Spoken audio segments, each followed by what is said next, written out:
Gold medal races are the highlight of the second of 3 days of para-canoeing at Paris 2024. We're here once again at this splendid nautical stadium at Versailles, the northeast of Paris, for more full-throttle racing as the power paddlers hit the water again in 5 of the 10 boat classes on the para-canoe programme today. It's a touch overcast here. There's no doubt temperatures have dipped over the last couple of days or so. Crucially, it's dry though, not much wind, conditions are ideal. So our paddlers are getting ready. We're going to see semi-finals first of all here. This is what's on the menu. 5 series of semis today. We'll have the A finals of those events, the men's KL1, KL2 and KL3, plus the women's VAR events, the VL2s, and the new event on the programme, the VL3s. So much to look forward to today. Andy Bodfitch in the commentary box, alongside 4-time Olympian bronze medal winner in the US quad at Eton Dorney at the London Olympics, Megan Calmer. We're getting underway with the men's kayak single, and we'll see the coupe de baton first of all as well. Jean-Christophe Canoe.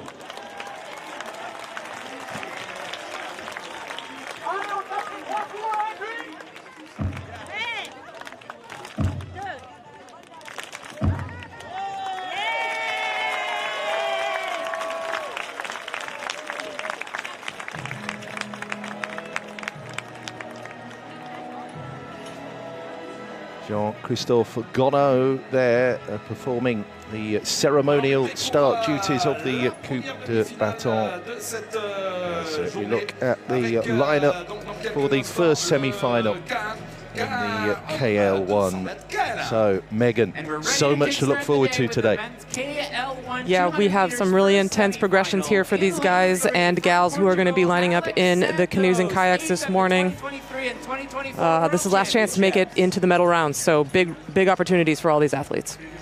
Yeah, we're going to have a pair of semis in the men's KL1. Fastest 3 go through to the A final, the remainder out. Alex Santos, Syed Hassan Zaruni, we've got Robert Suba here. Hassan Pizaruni there, the Iranian, by the way, in lane 4 is the world champs bronze medalist. Robert Suba was the first Hungarian canoe sprinter to win a medal in this discipline back in Rio. Hadrian Castano Forteza was 11th in Tokyo, 6th at the Euro. Yash Kumar 5th at the World Champs, the slowest of our paddlers in the field here. So we've had a couple of heats to begin with on day 1 of the programme. Those were won by Peter Kiss and Luis Cardoso, respectively. Cardoso 46.49, that's the benchmark time. Paralympic Games best time of 45.44, set by Peter Kiss in winning the gold medal, the Hungarian legend in Tokyo 3 years ago. So they're going to be coming in around about 50 seconds here, the first of 2 semi-finals in the men's KL1 event. All races over 200 metres in the para-canoeing here at Paris 2024. I mean, it's a hold on to your hat event. You blink and you miss it. Great entertainment, great racing, and we're set to go here on really calm waters at Versailles. Well, Suba there, 44 Euro champs silver medalist, has been European champion in the VAR boat. That's the outrigger canoe. We'll be seeing that discipline a little bit later. But it's all about the kayaks to start us off here. KL1 event semi-finals, first of 2. And we're looking for the fastest 3 to go through to the A final. The remainder drop out at Robert Suba, who is going there with Hussein Porzaruni. That's the 1 and 2 at present, but 3 of them will progress to the A final. It is Porzaruni out ahead of Suba as we track back a little. Alex Santos 3rd at present. holding that final qualifying spot. It's a nip and tuck between the Iranian and the Hungarian as they come up to the line. The bronze medalist at the World Champs is going to take it, Sayed Hassan Porzaruni, and then it's Robert Suba, and then it's going to be Santos by some distance from Castagno to go through as our top 3 qualifiers into the gold medal race, which will happen a little bit later in this session. And I'm afraid it's curtains for Adrian Castagno, Fortezza and Yash Kumar. Very impressive there from Hassan Porzaruni, 49.53, gets through ahead of Suba, and Santos comes in 3rd place. Hassan Porzaruni, the 31-year-old Iranian, bronze in the World Champs, and he was too good for the field there. Yeah, so this is one of our races with such a tough progression. It is just top 3 to go on through the competition into the A final, no B final for these athletes. So out in front, it was the Hungarian and the Iranian just going really toe-to-toe down the entire course, really not giving an inch to each other. Looked like Suba got out and had just a couple of inches on the Iranian early on, but Hassan Porzaruni came through pretty strongly in the middle of the race course just to grab just maybe half a deck over the Hungarian. Big power from them, and then they just held that margin all the way down the track. Great execution from the World Championships bronze medalist. Suba in 5th at Worlds, so not far behind. Great matchup between these two athletes. Yeah, aside there, he was over 4 seconds behind Peter Kiss, the big race favourite in the heats. He finished behind Remy Boule as well. A pretty brutal progression from the heats. Just heat winners went through. Everyone else did get a lucky loser spot here in the semis. Made no mistake second time round. Sayed Hassan Porzaruni, nor Robert Suba, nor Alex Santos, who go through to the gold medal race in the men's KL1. Another Hungarian goes into the final. And, the Portuguese as well, Brazil-born. Alex Santos, thumbs up indeed for that qualifying performance.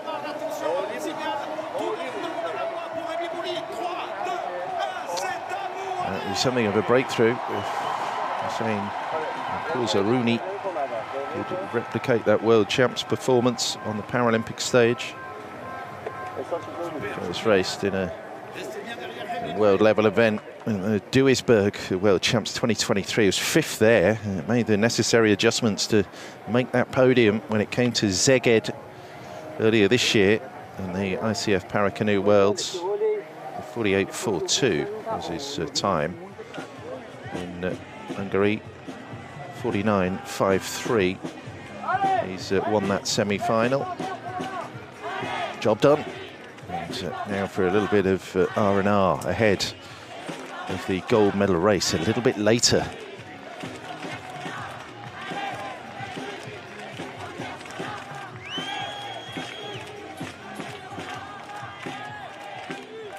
Second semi-final in the men's kayak single KL1. Going to be a heartbreak for one of these boats. 3 to go through.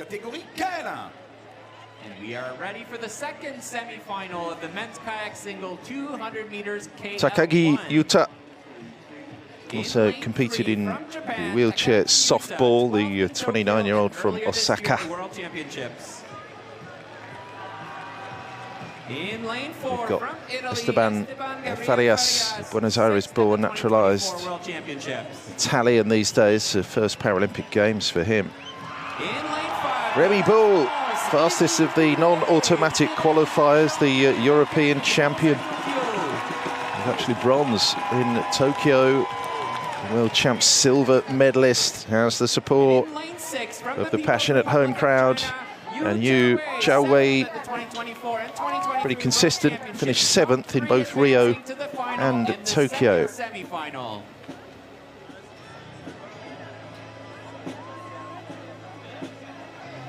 The athletes are going to make their way slowly to the start line as they're getting ready to go again. Top three So, advancing directly. the spotlight inevitably will fall on the 36-year-old from Orléans. There's Farias, world champion in 2017 and 18, Euros bronze medalist, was 6th in the world's final this year, and Takagi actually a bronze medalist in the VL1 at the Worlds.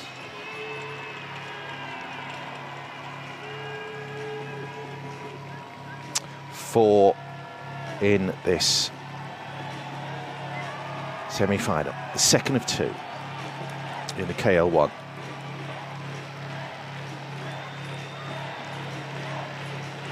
Hold your positions.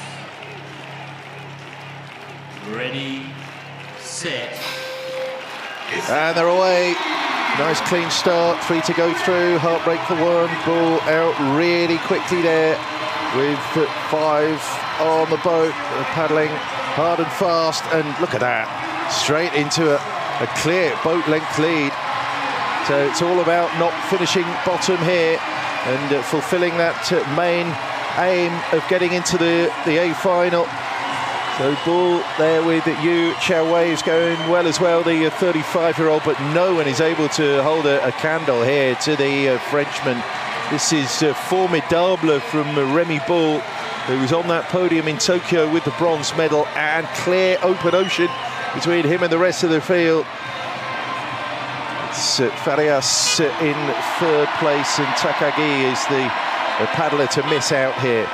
Remy Bull goes through to the final. It was never in doubt, really. He was always going to be a qualifier, but he's destroyed the field here in this second semi-final, 48-40. He qualifies ahead of Yu Chao-wei, but Esteban Farias makes the gold medal race as well, but some way back. The margin was over 4 seconds between Bull and Yu there, but the Chinese paddler gets in another A final in this event, the KL1. Farias does the job as well. That was all about Bull. Coming into this, Remy Bull must have just felt really confident. You can see just how patient he is, just getting that grip on the water in order to establish that speed and then really start to let it rip once he got himself out in front. He just continues to build this lead here over the Chinese athlete and the Italian through the middle of the course, and you can see just, yeah, the technique there, just really getting that solid grip on the water to propel the boat forward. Got himself out in front, big open water margin for the Frenchman. And able just to cruise through the second half of this piece in order to get himself across the line into qualification for the A final. Yeah, comfortable, and the home crowd would have enjoyed that. Red hair again today. Sometimes that's a thing with Remy. You never quite know what colour dye he's going to use. He's a bit of a hero. A member of the French Armed Forces as part of the Armée de Champion Athlete programme. Active member of the French Air Force before his accident. And friends in high places as well, having presented a bracelet to Emmanuel Macron, the French president, in 2019 during the Bastille Day celebrations in Paris. Remy Bull, Yu Chao-wei, Esteban Farias, 1, 2 and 3 qualify for the gold medal race, the A final in the men's KL1.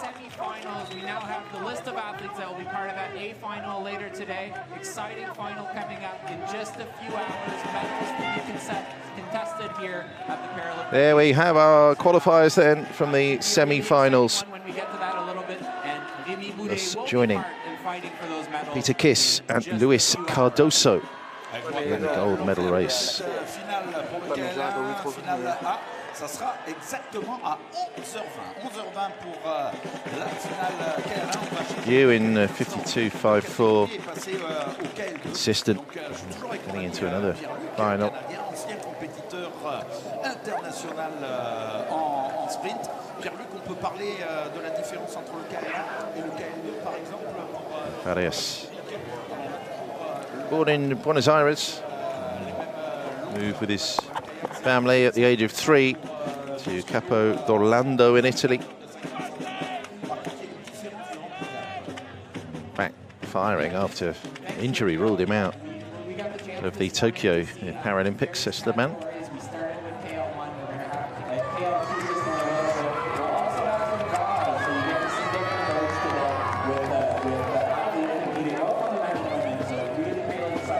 Yeah, a lot of school children in the crowd. Great to see. So stay tuned for that when we get there. KL2 next up. 2 semi-finals.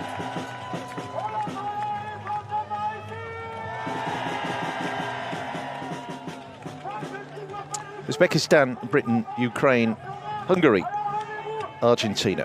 Alors on est prêt pour les prochaines demi-finales et on change de catégorie. On est toujours avec les hommes en kayak sur 200 mètres. Maintenant c'est la catégorie KL2. And we're getting ready to go here in the first From Uzbekistan, Azizbek Abdulkabibov looking to make another A final in this boat division. He was the last of the field on the Lagoa 8 years ago in Rio. Third in his heat in his 5th Paralympic Games. David Philipson, the 35-year-old from Huntingdon, was 7th in Tokyo. World champ silver for Philipson, so he's in form. Silver medalist in Tokyo, silver Nicola medalist in Siniuk, 2023 and world champion in 2022. European champion. 43 In lane 6 from Hungary, 4-0 is the time in 9th earlier this year at the World Szeged. Championships. Tibor Kiss, 9th at the Worlds, 6th at the Euros, also represented Hungary in sitting volleyball, and Emilio Atamanuk, 4th at the Worlds, just off the podium. Didn't quite make the A final in Tokyo, just missed out. Navarre as well. Stay alive. Please stay alive.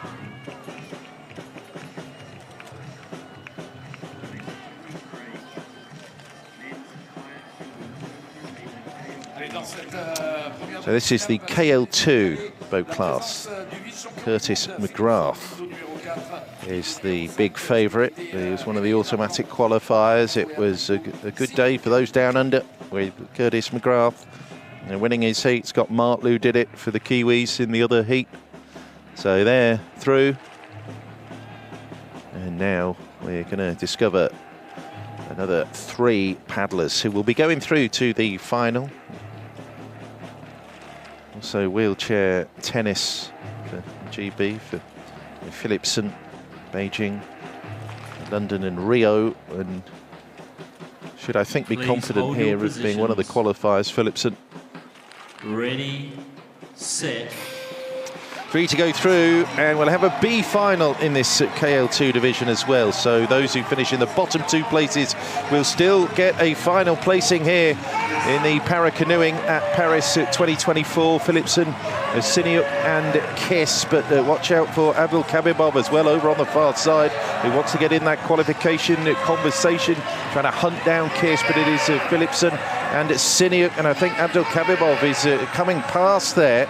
Tibor Kiss. This is a great surge over on the far side from the Uzbekistani. He might have designs on second place here, but it is Philipson who is our race leader, and then it is Siniuk, and then it is Abdulkabibov who come home as the first 3. And Atamanuk ends up dropping Kiss into last place there. So Philipson gets that #1 spot. He's into another gold medal race in this boat division. Just over 43 seconds. That was nice and competitive. Siniuk there is within half a second of that time. Siniuk has been in both of the gold medal races since para-canoeing was put onto the programme in Rio. Silver in Tokyo. The Ukrainian comes in second there. So a great start across the field here in this opening heat of the men's KL2. We saw Philipson from Great Britain employ this tactic in the opening rounds of racing, starting really quickly, getting out of the blocks and getting out in front, but had a hard time maintaining that pace through the race in that preliminary round. It did work for him today, executed that race plan perfectly, got himself out in front of the Ukrainian. The story was really about that third qualification spot, however. You can see on the replay here, the Uzbekistani just coming through really strongly in the second half of the race to move through the Hungarian and the Argentine, and then hold on to that crucial third position all the way to the line. But never in doubt, 1 and 2 were locked up pretty early on, GB and Ukraine. Well, Britain, one of the strongest nations in para-canoeing, gold medal chances all over the show. Great Britain, 7 medals in para-canoeing in Tokyo. Top the standings with 3 golds, a silver and 3 bronzes. And they've got another athlete into a gold medal race here in the KL2 with Philipsen, joined by Siniuk, the silver medalist from Tokyo, and a great race from Abdul Kabibov as well, who qualifies also, dropping Tamanu and Kiss into the B final.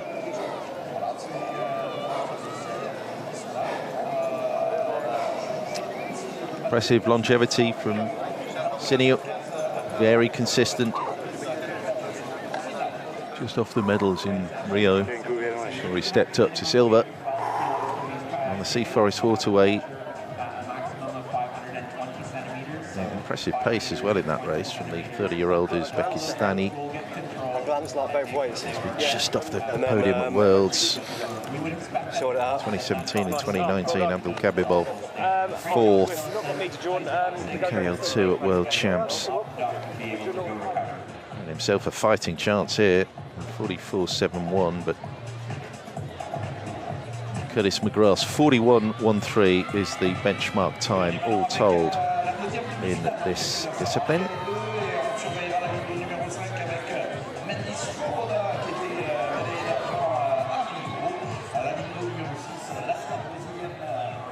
McGrath with a 42.66, quickest in winning the heats. So that's the kind of area you need to be hitting to get amongst the medals in the men's KL2.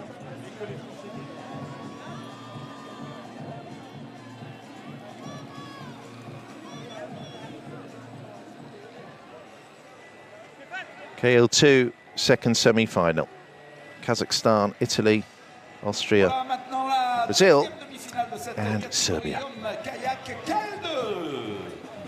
And we're just getting ready to get underway in the second semi-final. Kazakhstan's Bibaris Patay competed in the VAR at the World Champs where he was 13th, a bit of an outsider in truth here.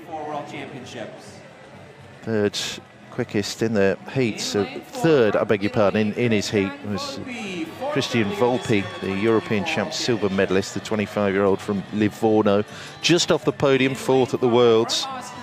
Quickest of the best behind the automatic qualifiers from the heats, Mendy Svoboda, lane 5 for Austria, 43.87, just a third of a second behind Martlu, the Kiwi. Olympic champion in the VAR, Fernando Rafinha de Paulo, the 39-year-old from Sao Paulo, world champs bronze, again should go through here. And the Euros bronze medalist, Strahinja Bukovic, 34 from Croatia. Serbia, I beg your pardon, Serbian paddler.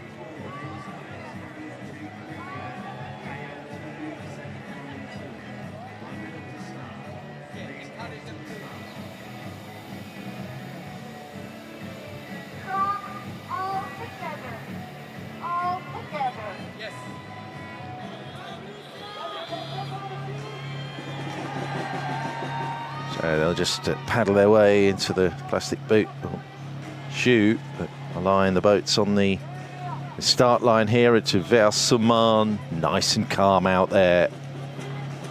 And there's absolutely no doubt it's cooled in this part of France over the last week or so. was pretty hot start of this past week. Then we had torrential rain and thunderstorms, which kind of cleared the air a bit.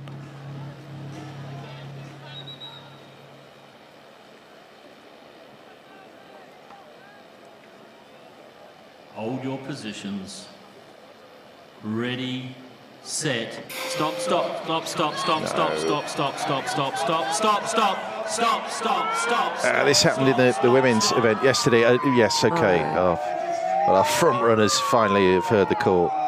Sounds like they've gotten some more mechanisms down at the course in order to get the word out to the athletes if there is a false start, because we did have some issues getting that communicated yesterday when that happened.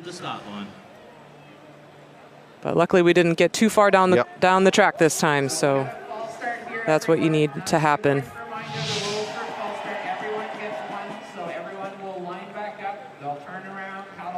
So we'll see. We'll get confirmation maybe who they're going to assign the false start to here.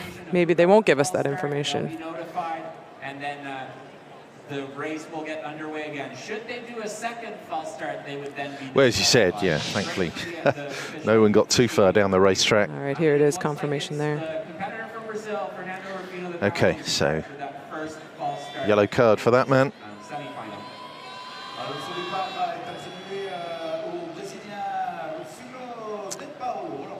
Fini de Paulo. Gold in the VAR in Tokyo, 6th in this boat.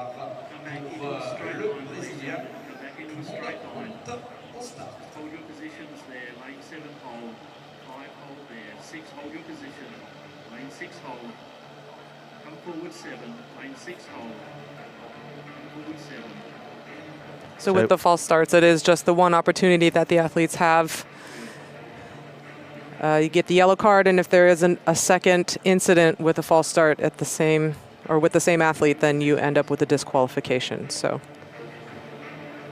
this is the time the athletes are going to take the opportunity just to refocus, reset, and again, think about starting, not think about not false starting. And if you're Ruffini de Paulo, who was determined to be the one that infringed, it's a challenge to not overcompensate the other way and, you know, start slow. Make sure you don't false start again. But, I mean, he should be good enough here for a qualification spot. There's 3 to go through. Yeah, it's elite athletes. This is just something that gets incorporated into your experience and your training. You never want it to happen, but you are prepared for it. False start, Brazil. Please come to the start line.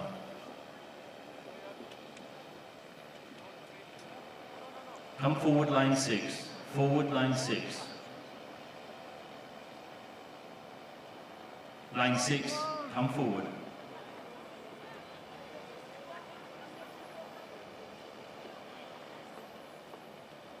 Hold your positions. Ready, set. We're away clean, then second semi. Men's KL2 racing over a 200 metres. Volpi out like a whippet there. So Italy quickly into the lead. There's Svoboda as well. We expect him to come through there. Just to the outside of the Italian, and Ruffini de Paulo is moving past Palais over on the far side. Unless there's some kind of catastrophe, they should be the qualifiers. Volpi is being dropped by Svoboda, who has impressive pace over the second half of this race. It looks like Svoboda, who was the quickest of the rest behind the automatic qualifiers, is going to win here. Ruffini de Paulo comes through, so too Volpi. They are 1, 2 and 3. And I'm afraid Bukvic of Serbia and Spate of Kazakhstan miss out on an appearance in the A final. They will race again in the B final. Svoboda 43.41. That's quicker than Philipsen in that previous semi-final. And Ruffini de Paulo, who kept calm off the start to punch that ticket as well into the gold medal race for Brazil. Volpi third.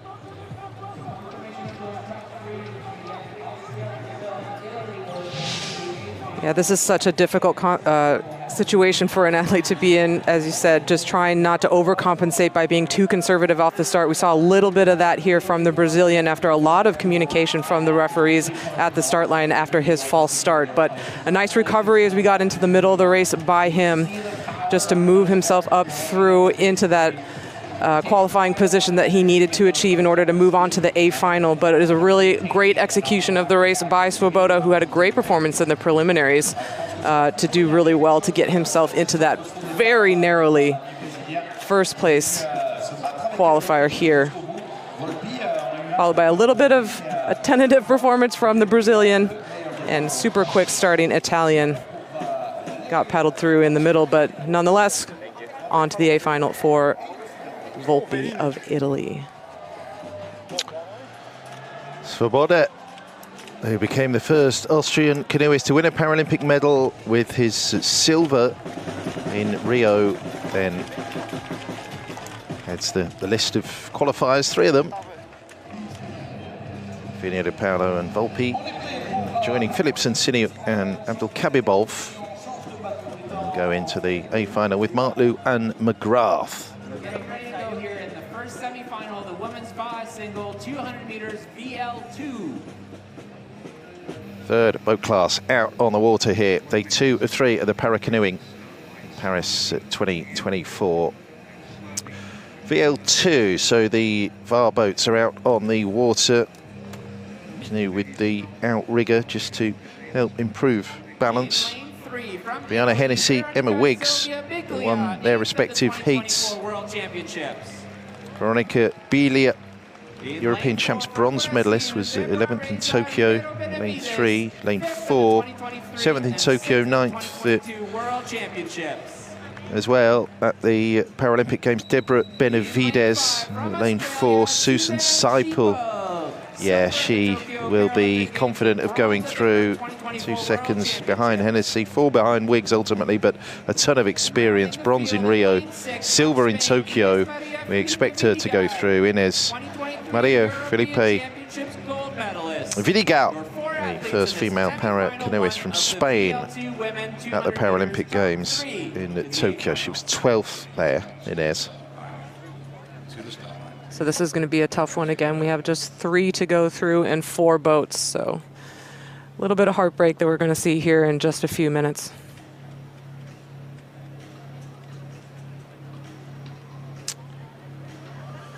Seipel, the Aussie, 38 now. Great pedigree. Ton of medals at ICF Paracanoe World Champs, and then a pair of medals as well from Paralympics.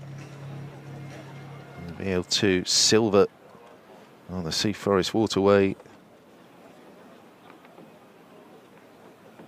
Holding positions. Ready, set.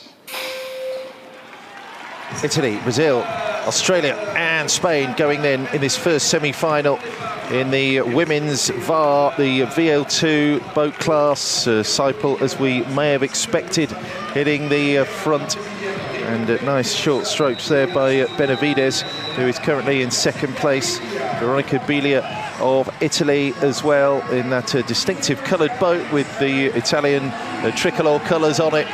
She is 3rd at the moment. Inés Felipe Vidigal has been dropped off the back early doors here by Seipel, Benavides and Bilia, and yeah, they know that they're going through here. I mean, Seipel always going to be one of the top 3, so this for the race win. Not exactly going at full throttle here. I don't think these 3, Seipel, Benavides and Bilia, it's going to be reasonably slow, but doesn't matter, they're through. Seipel leads the trio of qualifiers. 1:02.17. Paralympic Games best time, by the way. Emma Wiggs from the Tokyo, 57:02. So, I mean, these qualifiers can go quicker. Just keeping a little bit back for the A final later. Seipel, Benavides and Bilia, 1, 2 and 3. Inés Maria Felipe Vidigal drops into the B final.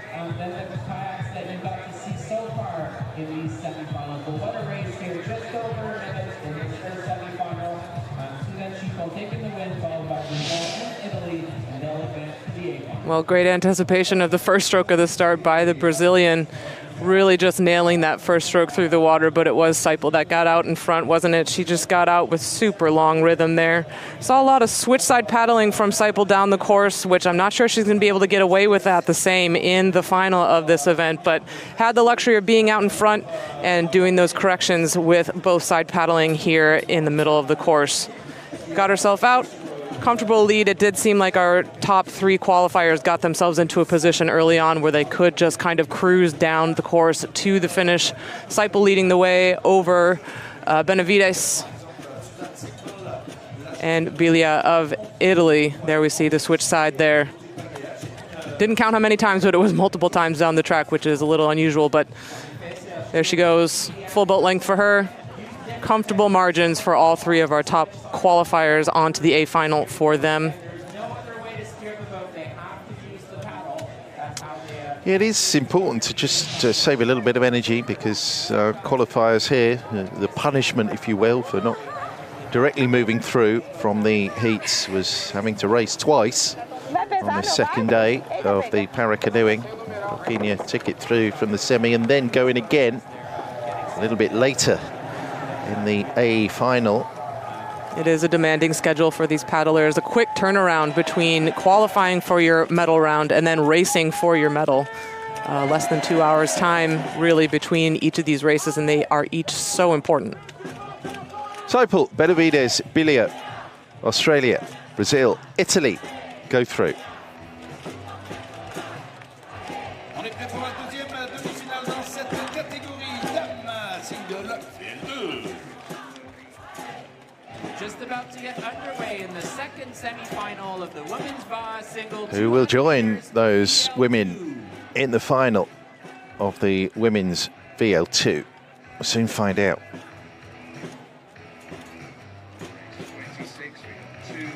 21-year-old Dalma Boldishar, one of the youngest competitors in the entire para-canoeing field. Best results, a pair of 5th place in the Euros. KL2 and the VL2. We've got Prachi Yadav, 29 from India. Well, made this final in Tokyo as she finished 8th. And Jeanette Chippington, crazy her heritage in this her 8th Paralympic Games. History maker for Great Britain, Irodikon Rustamova from Uzbekistan, lane 5, 28. Rounding up the field in lane 6 from Israel. 5th at the World. Irina Shafir, 2022 Israel. European Championships. 40. 5 athletes in the second semifinal. Just off the podium in 2022 at the Euros. In this boat in Opperschleißheim. 4th. That's her best international return. But Jeanette Chippington, what history to Paralympic Games medals. She was a bronze in this boat in Tokyo. Rio champion in the KL1. And this Paralympic Games heritage that dates all the way back to Seoul, unbelievably almost, in 1988.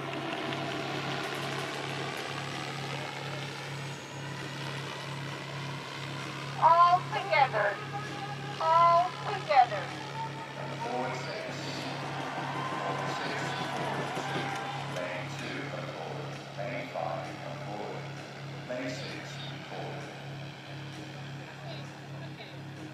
Fastest 3 go through. The remainder drop into the B final.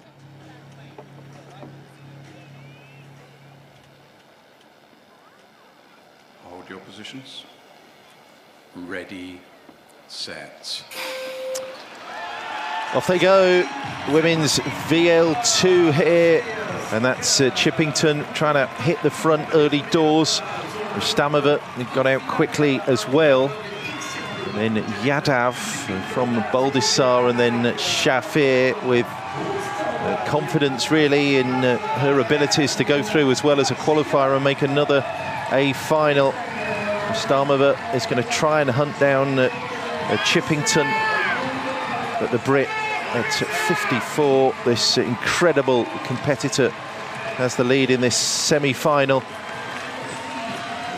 Also represented Britain in para swimming at a whole swathe of Paralympic Games, 88 to Athens in 2004. And she knows she's going to be a qualifier, so this race strategy, keeping a little bit of powder dry for the A final later. Again, it's going to be a reasonably slow time, but who cares? Chippington takes the victory and goes through with Rustamova and Yadav as well. Uzbekistan and India are following through. Jeanette Chippington in 102.65 makes yet another major championships final. Extraordinary competitor, she really is. She's won that semi-final with plenty to spare there, really.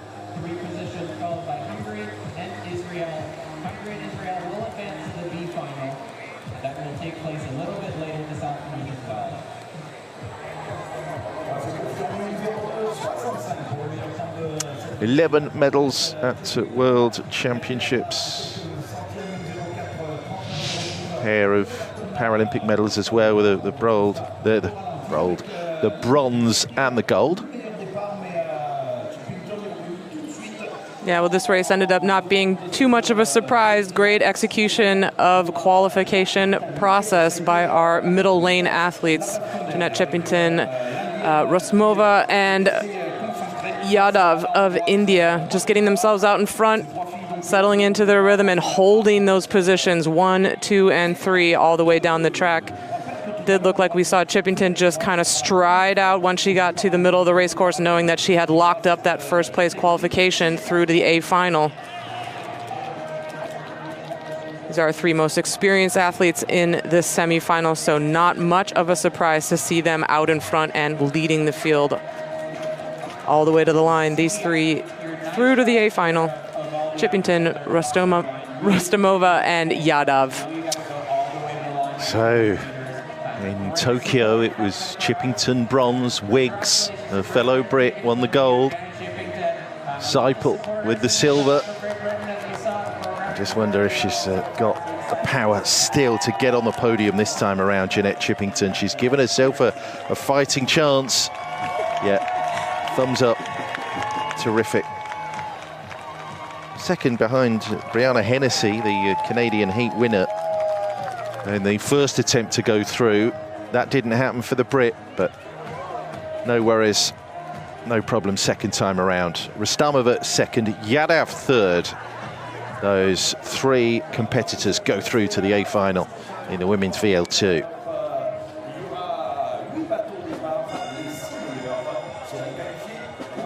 Joining Susan Seipel, Deborah Benavides and Veronica Billier head-to-head with Emma Wiggs and Brianna Hennessy a little bit later on.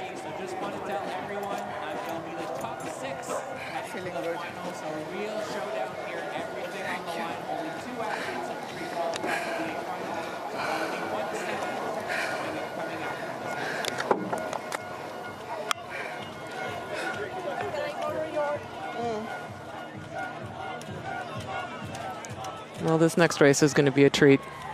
It really is. We just got the single semi-final in the men's kayak. This is the KL3 division. It's a stacked field. Well, it's a treat, wasn't it, in the heats? Throw a blanket over all the finishers. So close were they. Uzbekistan, Korea, Senegal, Algeria, Britain, Brazil, Poland, Italy. Kazan, Kuldashev, 7th at the World Champs. Could be a bit of an outsider here. Goes in outside lane anyway, in lane 1. Choi Yongbyom,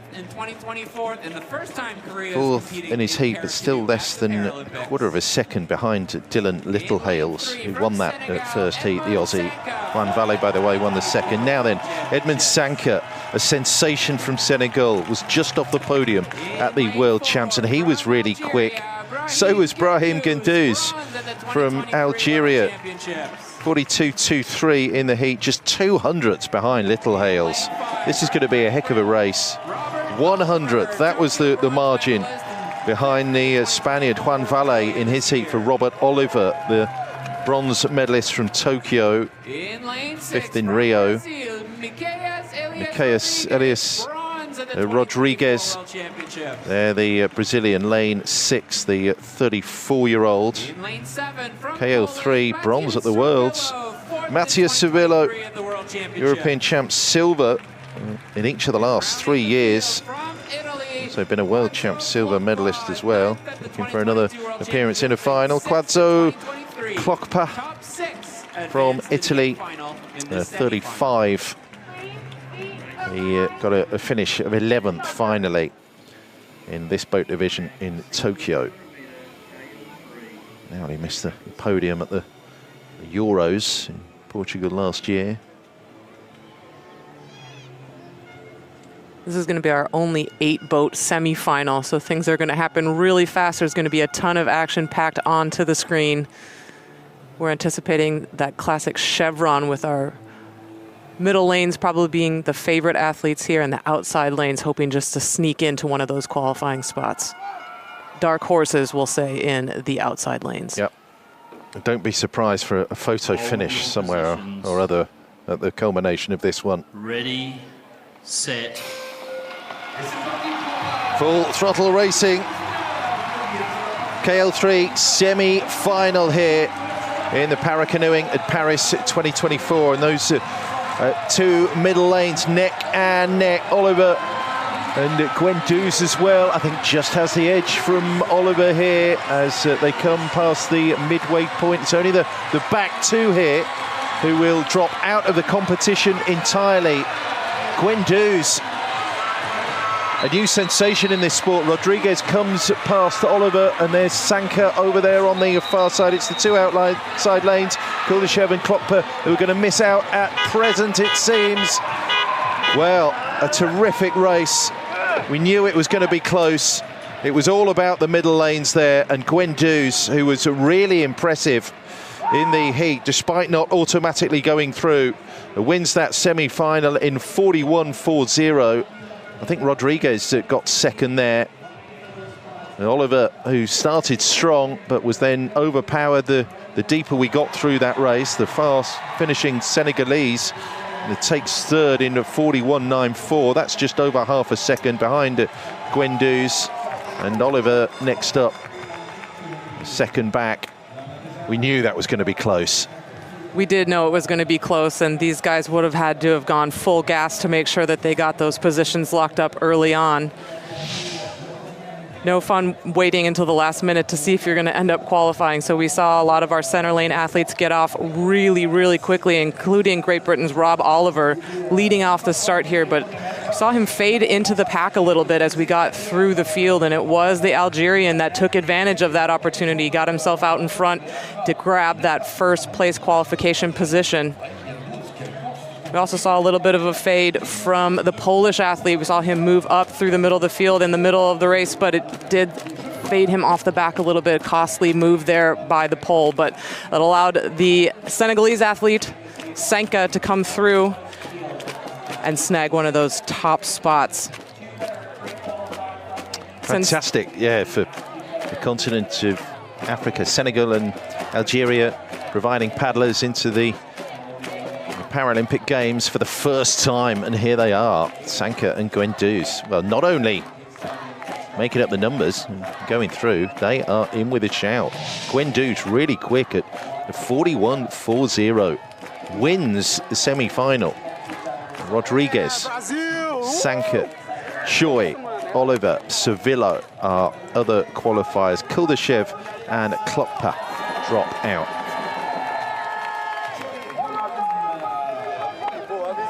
Yeah, it's really great to see para-canoe taking hold in more and more countries around the world. We have 3 of these athletes who are debuting at the Paralympics for their country, now into the A final.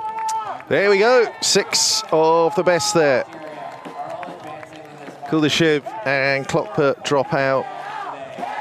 Guendouzi, Rodriguez, Sanka, Choi, Oliver, Cirillo join Dylan Littlehales and Juan Valle in the final of the men's KL3. That is just magnificent there.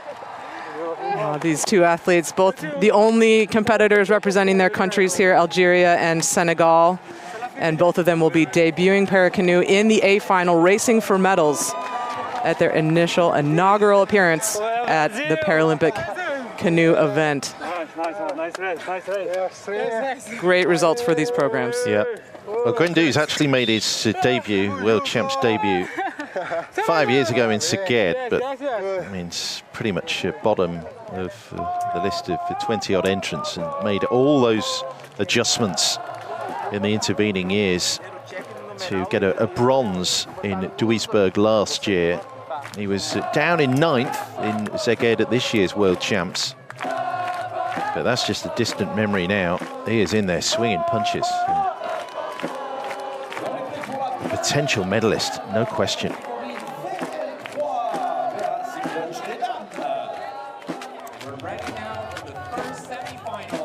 Now, two semi-finals in the VL3 for the women. This is the debut boat class.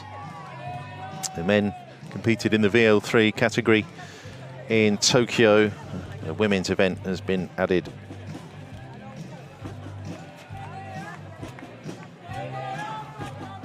Again, fastest three in our two semi-finals will go through to the gold medal race. We've got 5 boats in this race. Elliot Charvet, 22. What a huge moment.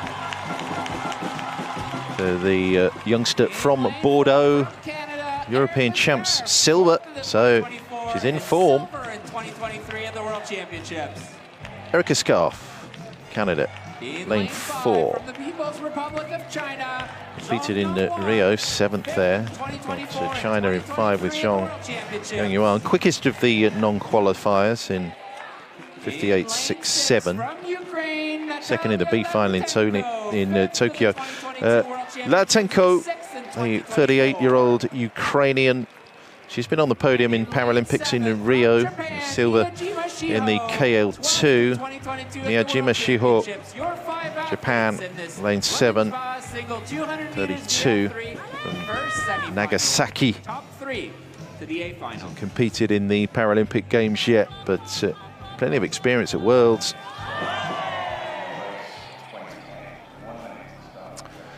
The boat class VL3, which may well deliver more medals, likely a gold for Britain from either Hope Gordon or Charlotte Henshaw, who were the 2 heat winners. Hope Gordon even setting a Paralympic Games best time, 58.25, but that is, of course, quantified by the fact that we haven't had this boat class in para-canoeing at the Games before this year.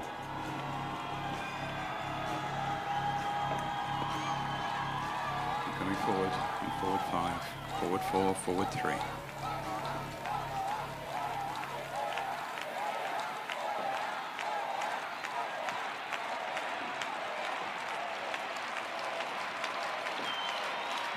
Hold your positions. Ready, set. It's the first of 2 semi-finals in the women's VL3. Over there on the far side, lane 3, that's Elia Charvet. To her inside, though, Erika Scarf from Canada is leading, and Zhong with those power paddles getting up there to the front of that Canadian boat, but it is just about Scarf from Zhong. Charvet coming under threat from Latenko. Remember, it's only the fastest 3 go through. The rest drop into the B final. Charvet just has that last qualifying spot at present as Zhong comes through Scarf to take the race lead. Now then, has Latenko got the finish on Charvet? The French woman still digging in, giving it everything, stretching every fibre and muscle to get a spot in the A final. It is going to be Zhong from Scarf, and then Charvet holding off Latenko, or is she? Latenko comes through. What a shame for France. Charvet just faded at the line, and I think Latenko has taken that last qualifying spot away from Elia Charvet of France. Zhong, there's no doubt that she won it in 59, and that's a second better than Erika Scarf. Oh, And Charvet just faded right at the end. And Lartenko grabs third and that last spot in the A final. Oh, that's such a tough turnaround for the French athlete. She fought so brilliantly through the second half of the race just to hold off the Ukrainian, but it did come down to just those last 2 or 3 strokes. And we just saw the Ukrainian athlete get it on the surge. Oh, yeah. That's tough. We could hear just how much support she was getting from the stands. No doubt the home field advantage really coming into play here and just championing her through the middle of the race. She held on so well through the middle. But it was those 2 center lanes, our athletes from Canada and from China, that took the lead early on. Canada really just punching and overstroking the Chinese athlete to get out and get that early lead, but we saw that Chinese athlete come through. Zhang just really executing a little bit more power per stroke as we saw her move through the Canadian athlete in the middle of the field, a little bit longer stroke, fewer strokes per minute there in the Chinese boat. And just got her boat out in front of the Canadian as we progress down the course to see how close this battle was between Charvet and Lartenko as we're coming through the middle of the course here. It really was just a matter of inches for the French athlete and the Ukrainian athlete. That third qualification position just so critical behind these 2 race leaders from Canada and China. Zhang locks it up there. Canada right behind, and it really just came down to that tiny margin between Ukraine and France. Yeah. And Zhang won it. Lartenko, European champion, Charvet got the bronze. I mean, Charvet, she will come again, won't she, at the Paralympic Games 2022. And Lartenko is at 38.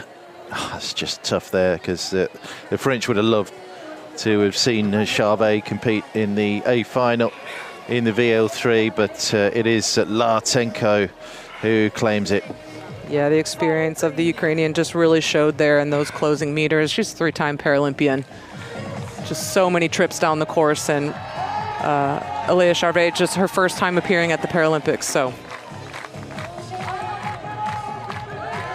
Drops into the B final though, so we'll race again with Miyajima Shiho.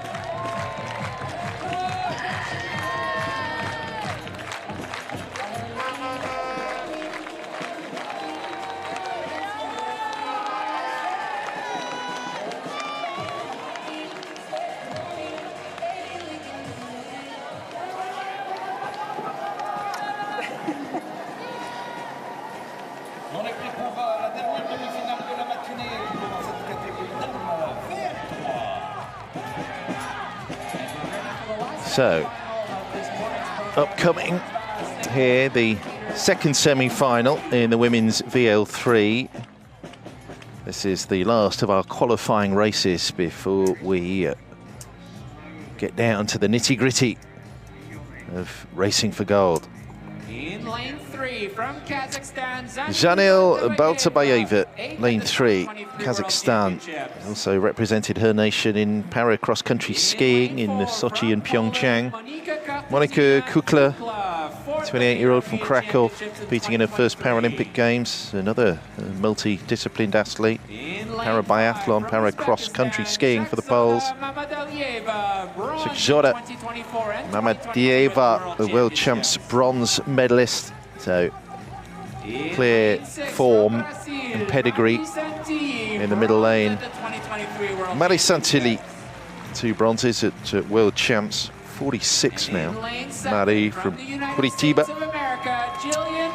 And Gillian Elwart of the United States, 9th at the World Champs. Actually retired in 2021 after Tokyo, but she returned to the water when she heard that this boat division was going to be added to the Paralympic program, the VL3. Races in lane 7, 41-year-old.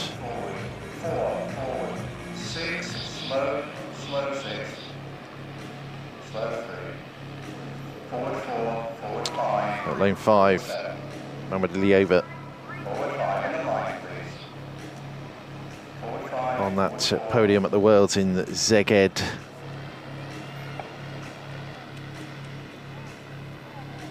How turn are these athletes, both in this heat and elsewhere, have represented their nations in different sports. I mean, Mehmet Aliyev is another who has just flown the flag for Uzbekistan in powerlifting. Competed at the European champs in that sport. Your positions. Ready, set. And away we go. Semi-final 2 in the VL3. Need to find the fastest 3 here to go through to the A final. Remain a drop into the B final. Santilli of Brazil is away ahead of Mehmet Aliyev again, and Elwar near side from Kukla, just holding third, I think.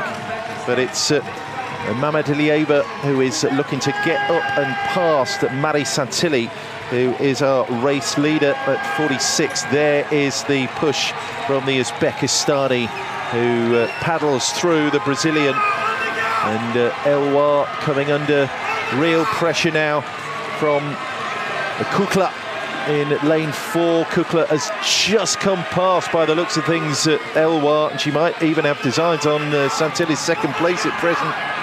Mehmet Aliyev is our race leader and will be one of our quickest 3. So Uzbekistan go through. It looks like Santilli in second place, and it's Kukla who makes third. And in the outside lanes, Baltabieva and Elwar will drop into the B final. 58.77.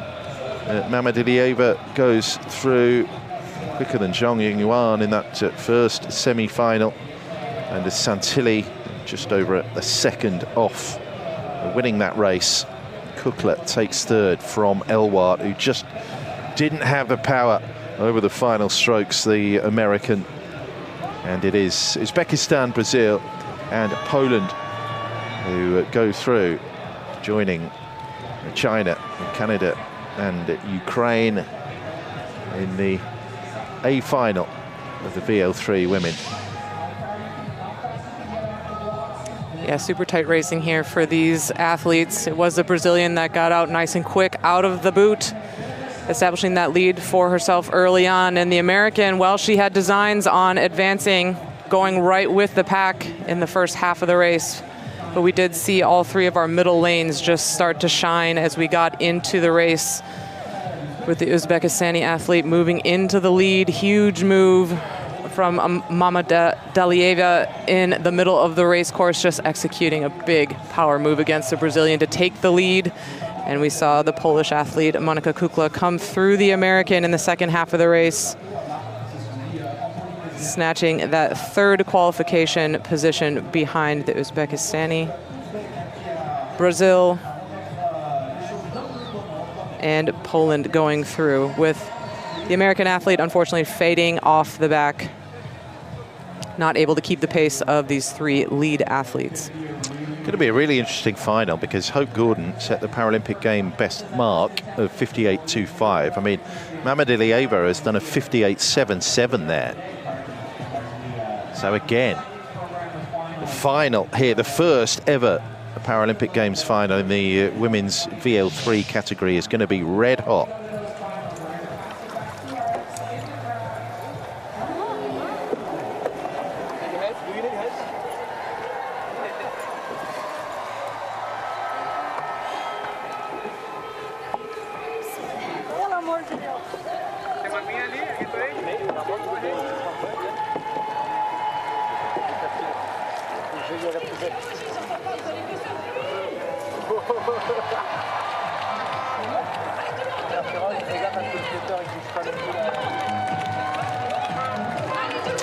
Mehmet Aliyev, Santilli, Kukla, Uzbekistan, Brazil and Poland go through.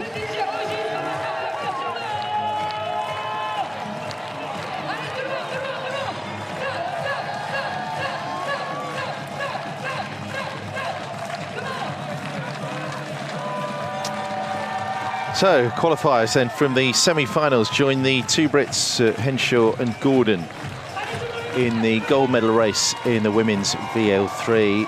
History beckons. Someone will be crowned a first ever champion in this boat at the Paralympic Games a little bit later in the session, where we're going to enjoy some shots of the crowd here and have a little break in the racing before we resume at 11:20 French time. That is around about 20 minutes from now with the first finals. Don't go away.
Après le premier pilier, Canoe. Après le pilier. Après la tente. Énorme.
On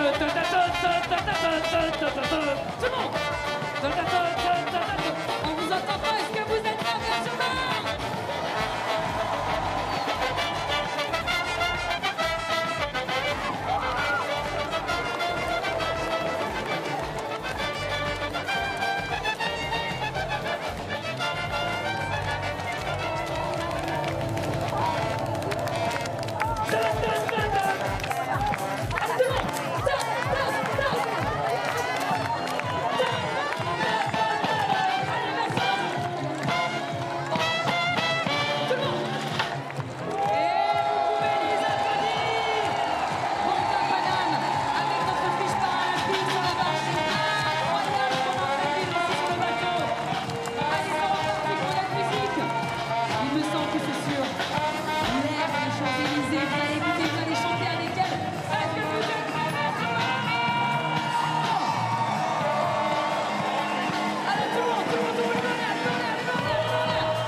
là là là là là là là là.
journée. On est dans la catégorie KL1 chez les hommes.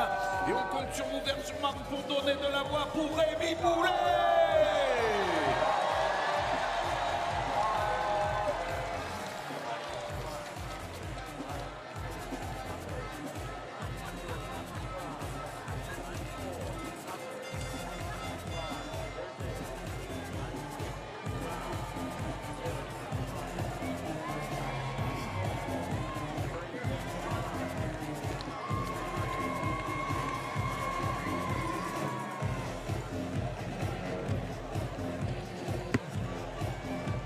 Time for the finals in para canoeing here at Paris 2024. Day 2 here of the competition at Versailles, and we're going to be kicking off our first gold medal race then in the men's single. They're in kayaks here. This is the KL1 division. We have Esteban Farias, his first Paralympic Games. Buenos Aires born, naturalized Italian, was a world champion in 2017 and 18. Came through the semi-final system. Robert Suba, 44, from Hungary. Actually the first Hungarian canoe paddler to win a Paralympic medal with his silver in Rio. Remy Bull, bronze in Tokyo, world champ silver the last 2 years, European champion, goes up against Peter Kiss, who with 45.44 set the new Paralympic game best time 3 years ago and is the defending champion. Luis Cardoso got the silver in Tokyo. All the action will be in the middle lanes here. Syed Hossein Pourzarouni, fantastic form, and looking for a groundbreaking medal here for Iran. He was bronze at the World Champs. Another very quick paddler goes in 7. That's Yu Xiaowei from China. It's another Paralympic Games final after Rio and Tokyo.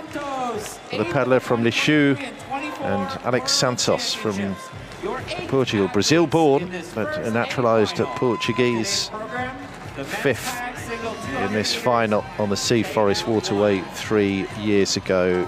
Best international performance, a 4th at the Euros. Outside lane, outsider. Bull from France in 3. This will be huge for the local crowd here, with Peter Kiss next door to him in that 4th lane, and Cardoso. This is absolutely mouth-watering, and don't discount the Iranian either. Lane 5. Keep moving Kiss forward, and Cardoso were the heat winners. So absolutely no problem whatsoever, and they've had one race less, so technically should be a little bit fresher. And there he is, at just 21. Future is absolutely frightening what he can go on and achieve. Just used to winning everything in which he competes. Is Peter Kiss, full-time world champion, 2-time European champion, and it starts as the race favourite. But Luis Cardoso will be on his heels the whole way through. You sense at 39, Cardoso. Ready, set. We are underway. A nice clean start here in the first A final at Paris 2024 in the men's KL1. So Cardoso got out really quickly, but we know what Peter Kiss is strong over the middle portion of this race. And here is the Hungarian Peter Kiss hitting the front. Cardoso and Bull, look at that. Kiss pushing out to a boat length lead, looking for back-to-back golds, and it's Cardoso from Bull at present. That was the podium in Tokyo. It looks like Cardoso just has the edge on Bull here for the silver medal finish, but the Hungarian, one kiss is all it takes to win it again in the final at the Paralympic Games for Peter Kiss. It was Cardoso second and Bull coming in third. So that is the same 1, 2, 3 as the Sea Forest Waterway 3 years ago. He wins everything in which he competes, Peter Kiss. A Paralympic Games best time as well of 44.55. He smashed his mark. Cardoso comes in second, and Remy Bull again bringing it in for the French. It's a bronze again for the European champion. He's on the podium. He beat Suba to the 3rd spot, and there was a decent gap as well from Bull down to Suba. But Peter Kiss, so impressive at just at 21. Here he is, back-to-back Paralympic Games best champion. He bolts on another medal. He'll need to get a bigger cabinet at home. He's already got those 4 golds from world champs, the 2 golds from Euro champs, and now 2 times a Paralympic Games best champion. It's marvellous for France that Bull is on the podium, but Peter Kiss just too good again in this event, the men's kayak single KL1 division. Such a super turn-up from the Hungarian after missing out on competition this season due to an injury. So entered this event as an outsider in an outside lane and qualified directly to the final. But so determined here, these 3 medalists getting themselves out early and really stamping their authority and their determination to get that repeat podium performance for each of them. Out in front all the way down the course, it was Kiss who really got out in front and held that 1st place position despite this really aggressive charge from Remy Bull. Absolutely cheered on by the huge support from the home crowd here in Paris, but not enough to take him through the Brazilian. Cardoso da Silva just holding on to that silver medal behind Kiss. But look at these guys just out in front, so dominant from our podium athletes. Clear water between themselves and the rest of the field. Got the chevron just right, so the progression was as it needed to be to get into this final. Gold, silver, and bronze in those center lanes. But huge performance from Kiss coming back from that injury earlier in the year. Yeah, it completely went to form, that final. And Robert Suba, who got the silver medal, finished second behind Jakub Tokac back in Rio. Drops to fourth this time around as Kiss, Cardoso and Ball have come through to completely dominate this discipline. That's Suba, a 44-year-old.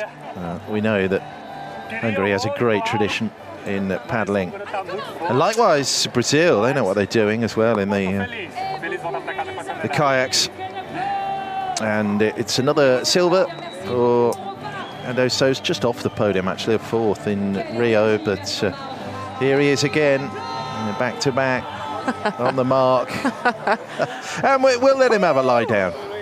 Yeah, take a moment and enjoy that before you have to show up on the podium to collect your hardware, Peter Kiss. I mean, it's such a hard thing for athletes to battle through injury and show up and turn that into a gold medal at the Paralympics. Yeah, he became the youngest canoeist from any nation or gender to win a Paralympic medal in this sport with his gold in Tokyo. He's done it again 3 years on. Peter Kiss. It's the same podium as the Tokyo KL1 final, with Cardoso taking another silver, Remy Ball taking another bronze.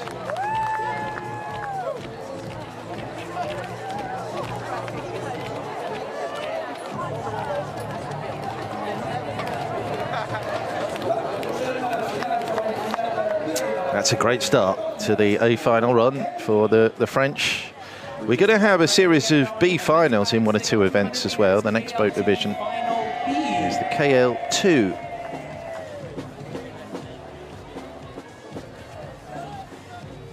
And 4 boats in this race from Hungary, Kazakhstan, Argentina, and Serbia. Heck of an A final set up, by the way, with the Martlew and McGrath, the battle from down under to come after this B final. 46, Tibor Kiss. Best international result was a 6th at the Euros. He's finished in the 9th and 13th at successive world champs, Tibor. We've got from Kazakhstan the 25-year-old Bibarish Bate, 9th in the Tokyo final. From Argentina, Emilio Tamanuk, lane 5. In lane 6 from 40. Serbia, Strahinja Bukvic from Serbia, the 34-year-old. Euro champs, bronze, Bukvic, but he's not up for a medal. Now we've got into the nitty-gritty of the para canoeing competition at the Paralympics.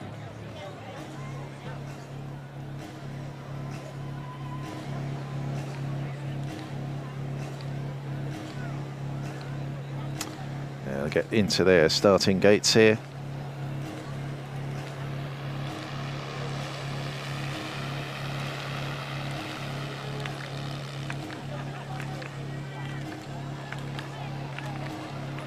Tamanuk, the quickest of those that failed to get through from the semi-finals a little earlier in this session. So that gives him that coveted 5th lane. Hold your positions. 4 boats in this B final. Sit. The KL2 boat division B final. So those 2 paddlers over on the far side, that's Kiss and Spate, getting out really quickly. Spate in that distinctive light blue vessel. Watch out for the finish though from Emilio Tamanuk here in lane 5, and here he is. Look at that, roaring down on Spate and Tibor Kiss. It's looking really good for Emilio Atamanuk here of Argentina, who is really in his flow. Kiss, though, has held him off, or so it seems. Atamanuk is just edging ahead as we race towards the line here at the end of this 200-meter race. It is going to be Atamanuk here from Kiss, and then Spate, and then Bukvic. They are our finishers here in this B final.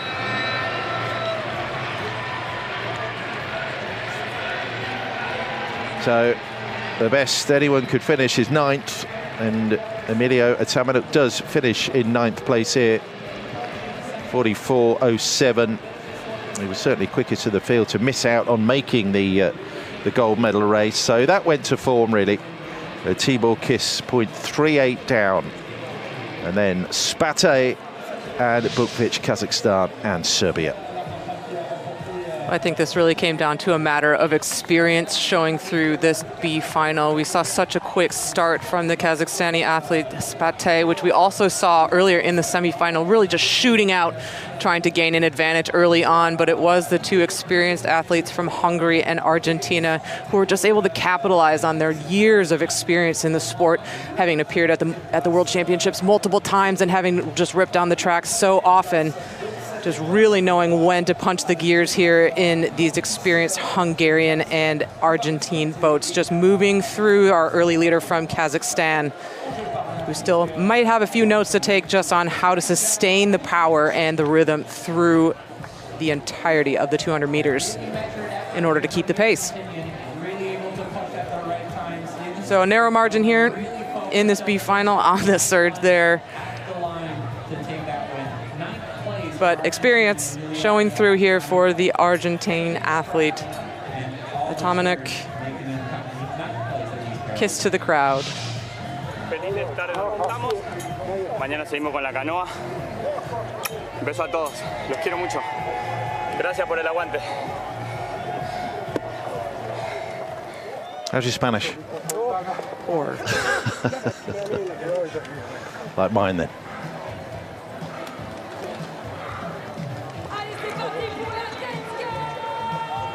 Great though when we get into the nitty-gritty of finals.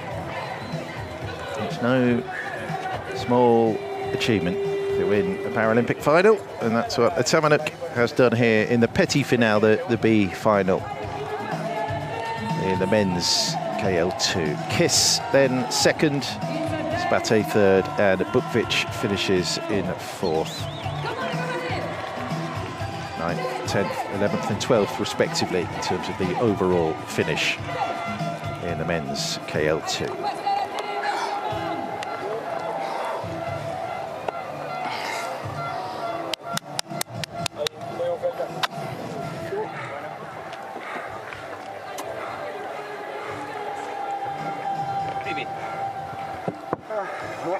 Most mit mondasz, meg? Nagyon ügyes vagy.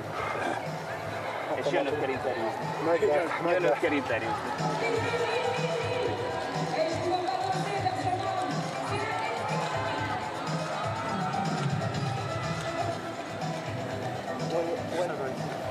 We need translator.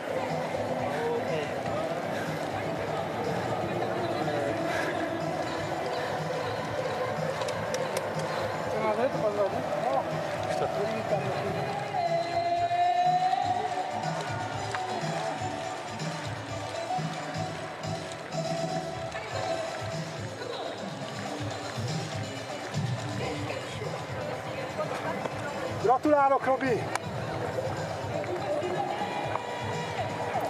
Sorry.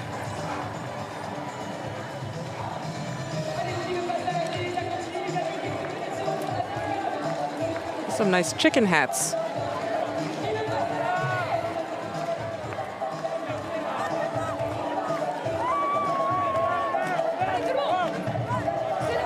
Nice full stadium here for our athletes on semifinal and finals day on day 2 of Paracanoe. Yep. It's short and sweet, this para-canoeing competition at the Para Games. Only 3 days of racing. We look forward now to the A final, the gold medal race in the men's KL2.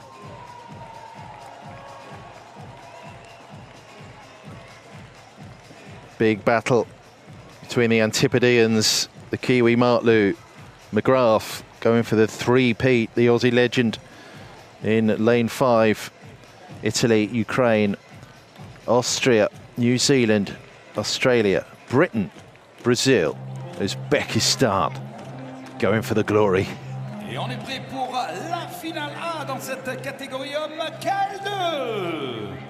And it's now time for the A final. Yeah, a bit interesting that we're seeing Scott Martlu of New Zealand here in one of these center lanes. Maybe a bit of a wild card there in the center, not on the podium at the World Championships. Yeah, well, the heat winners, weren't they? Martlu and McGrath. Volpi, Euro champ silver medalist from Italy, a 25-year-old from Livorno.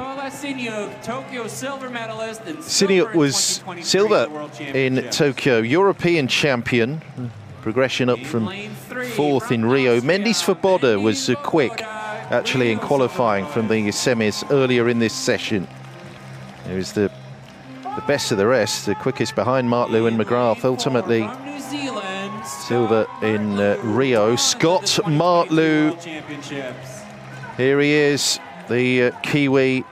Great progression, actually. He moved up onto the podium in Tokyo. McGrath, though, is the favourite. He always looks in supreme form, does McGrath. He's going for another medal here, and the three-peat. Philipson from Great Britain, third in his heat. It's his 5th Paralympic Games at Philipson. World champ silver medalist, 7th in Tokyo, a European bronze in years gone by as well. Fernando Rufinha de Paulo, Brazil, gold in Tokyo in the VAR, 6th in this boat.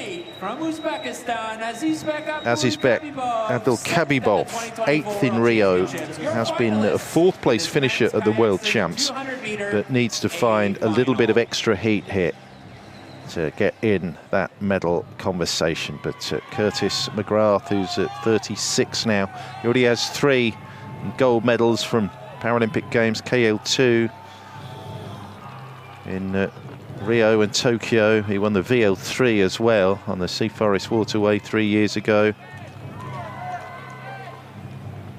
12 World Championship medals as well for Curtis, whose duties have increased for the Paris Games. He undertook the role of Australian Paralympic team co-captain, and he will be the favourite here as we are underway in the final of the men's KL2. Middle lanes then, McGrath in 5, Martlu in 4. It's nice and flat. Philipson had a good start, and Volpi the fast starter, but he really needs to maintain that. Martlu in the black boat is being dropped off the front here. We expect McGrath to come through. He has the stamina over the final 50 metres or so, and here he is going for the three-peat. McGrath hitting the front. It is Philipson in 2nd at present, and Martlu is out of the medal places at the moment. Svoboda, who had a really quick semi-final, has come through as well, and Siniuk maybe. And there's the finish.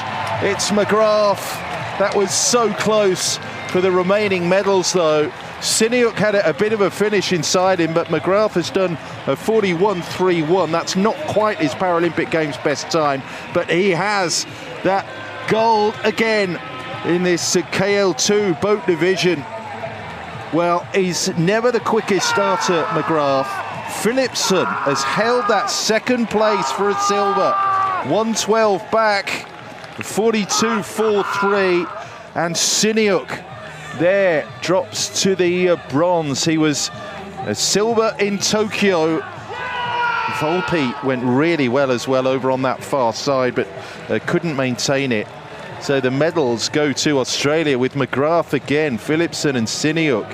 And Martlu, who was an automatic qualifier from the heats, was absolutely nowhere. Mendy Svoboda has ended up just 200ths outside Siniuk there off the podium. But top of the podium, it is Curtis McGrath who does the three-peat. Philipson adds to Great Britain's significant medal haul in the para-canoeing. And Siniuk does it again, makes that podium, the 36-year-old Ukrainian. Silver in Tokyo, bronze here, a 2-time world champion. That's a huge result, that, for Philipson. It is. You can see how much it means to him there. Just maybe losing it a little bit in the best possible way. He's got his paddle back, so he can get himself over to the medals dock. But what a performance from McGrath. Just no question. Little conservative off the start, just we're so used to seeing from him. Just patient, knowing what's going to come as he gets into the track here, but great start from the whole field, really. Our fast starters that we expected to see out at the front of the field, Volpe and Philipsen, we've seen it from them over and over again, just employing that really quick rip out of the blocks. Philipsen wasn't able to turn it into a qualification position for himself early on in day one, but definitely great notes by him to come back and turn it around and really just execute that ripping start and keep himself up where he needed to be to get himself onto the podium. Great effort from the Italian as well. We thought maybe that we'd see him hold on to that speed as well, but he has also struggled just to sustain the speed through the body of the race. But no one was going to touch the Aussie here. Almost clear water for him between the Australian and the British athlete, and just so tight for the lesser medals here. My gosh, we could see all the athletes just all huddled together, just waiting for the results to pop up on the board because they didn't know either. It's what we love. They throw a blanket over all the finishers. So tight, but it is the same 1 and 2 as at the World Champs. I mean, this is so great to see. Volpe celebrate. He's not in the medals, but he's just fist pumping and screaming for his buddy here. This is great. It is. It great really photo is. op there on the water. He's done it again. Curtis McGrath. Another Paralympic gold medal in the para canoe. Out to defend his crowns here in Paris. Recently became a dad, actually, to son Monty, who's with mum Rachel. And yeah, real emotion as well for Siniak, who makes the podium again. There we go, McGrath, Philipsen, 1 and 2. Siniak bronze. Svoboda had a great race. Look at that, 200ths outside the medals. And Martlu, the Kiwi, down in 5th place. Then Rufinho de Paolo, Volpe, and Abdul Kabibov, 8th finally. But that whole field of 8 separated by just 2.37 seconds. Fine margins is a phrase often used in sport, never more apt than in para-canoeing. Yeah, with margins like that, it can really come down to just one stroke or one little micro decision that you make in the middle of the race. It can be the difference between being on the podium at the Paralympic Games and not. But great execution by all of our finalists. What a thrilling race. So tight, all the way to the line.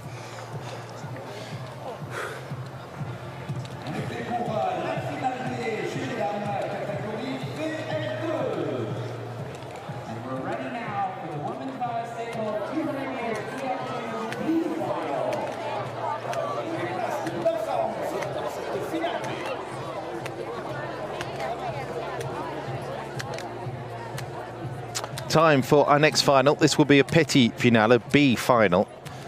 In the women's VL2, the bars are out on the water. This the boat class, which will see Wiggs versus Hennessy versus Chippington when we get to the A final, with the Aussie Seipel in there as well. 3 boats going for the lower order final placings from Israel, Spain and Hungary.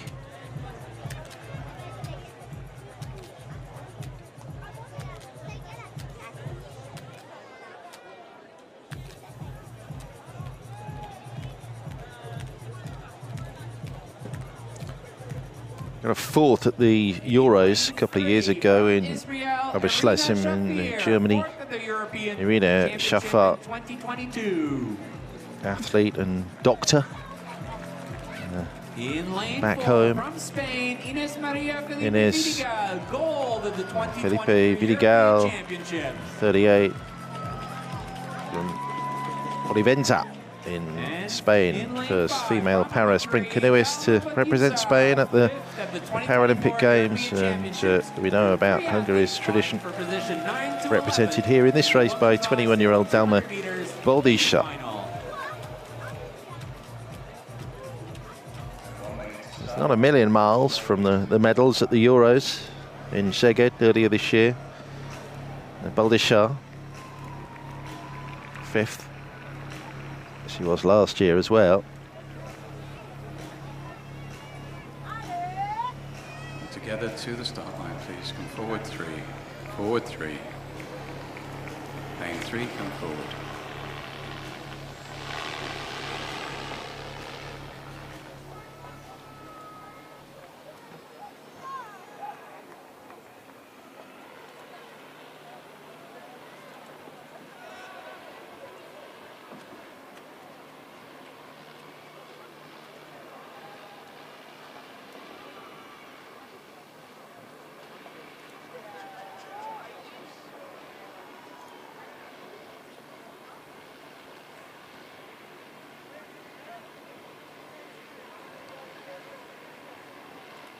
Thank you. Hold your positions. Ready, set. The final underway. This is the women's VL2 para canoe event at Paris 2024. So in that middle lane, lane 4, it is Maria Felipe Vidigal who got away quicker. Boldisar next up. The Shafir, the slowest out on the water in this para-canoeing event here at these Paralympic Games. So likely to be between the Spaniard and the Hungarian, and Felipe Vidigal is getting out to what we expect in pretty short order to be a boat length lead. Paralympic Games best time, by the way, 57.02. Emma Wiggs, who goes in the A final. The Brit set that marker in Tokyo 3 years ago. And there's Maria Felipe Vidigal is out in front here. She looks to have this locked away, and Boldisar some way ahead there of the Israeli paddler. And it is going to be a win for Inés Maria Felipe Vidigal, who continues to write a little bit more history for Spain in para-canoeing. Leads home Boldisar, and Shafir gets a finish as well. That's a time of 1:08 for the Spaniard, who was a comfortable winner of that B final.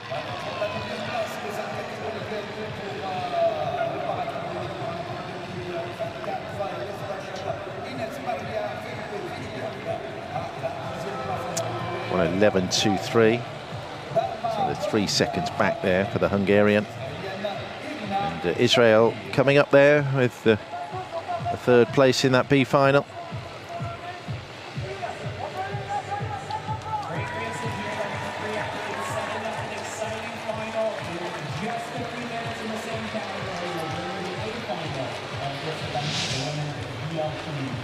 These athletes would have seen each other in the B final of the World Championships just a few weeks ago, so pretty familiar with each other as competitors.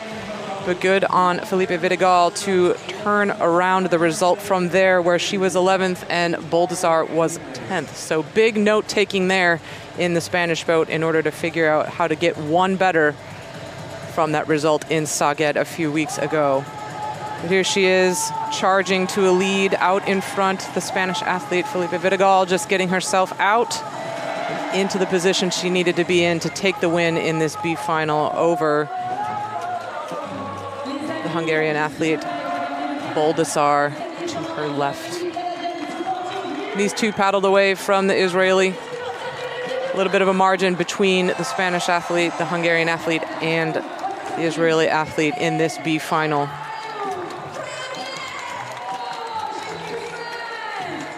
There it is, open water margin for Felipe Vidigal. And big support for her from the Spanish fans in the stands. Yeah, lovely moment there for Spain.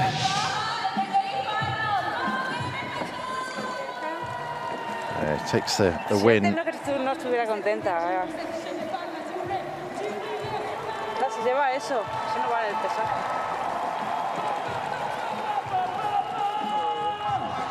And this is a great example of taking an opportunity when it's given to you. You know, maybe these athletes didn't hope to be in the B final at the Paralympic Games, but seeing some of the same competitors that they saw earlier in the season and taking the opportunity to see where they can line up and stack up second time around. I saw the Spanish athlete just flip that result. And that's all you can do when you have an opportunity, is just make the most out of it. Yep, 6 paddlers from Spain here competing at Paris 2024, and one of them has won the B final in the women's VL2. Hungary second, Israel third, with Boldissar and Shahir.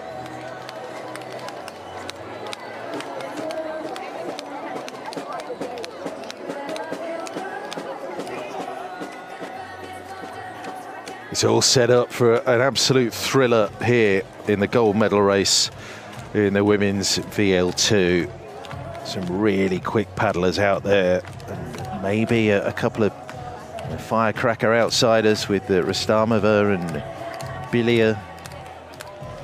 Italy, Uzbekistan, Australia, Britain, Canada, Britain, Brazil, India.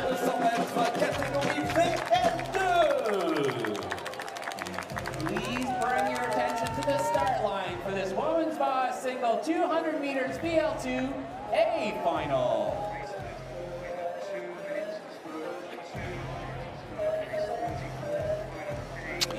Veronika Bilia, she brings European champs bronze medalist form into this A final, was 11th in Tokyo, so that's already good progression. Now then, Irodikon Rustamova, dangerous outsider. Susan Seipel, Tokyo silver, Rio bronze. The 38-year-old Aussie is still bringing her A game here, and she's in lane 3. Emma Wiggs looking for another Paralympic gold medal. Has to start, really, the 44-year-old as the favourite. Got 3 Paralympic Games medals, 2 of them gold, but Brianna Hennessy, she is going to have something to say about that. 39, great progression again, was 5th and 8th in the VL2 and KL1 in Tokyo. 3 times a world champ, silver medalist. Jeanette Chippington still going strong in her 8th Paralympic Games. Rio champion, KL1 in 2016, bronze in this race in Tokyo. Deborah Benavides going for Brazil in lane 7. She's 28. She's been a world champ silver medalist before, and Prachi Yadav, great for her to be in another Paralympic Games final in the VL2. They finished last on the Sea Forest Waterway course 3 years ago. But that's huge for India that she is in this race again.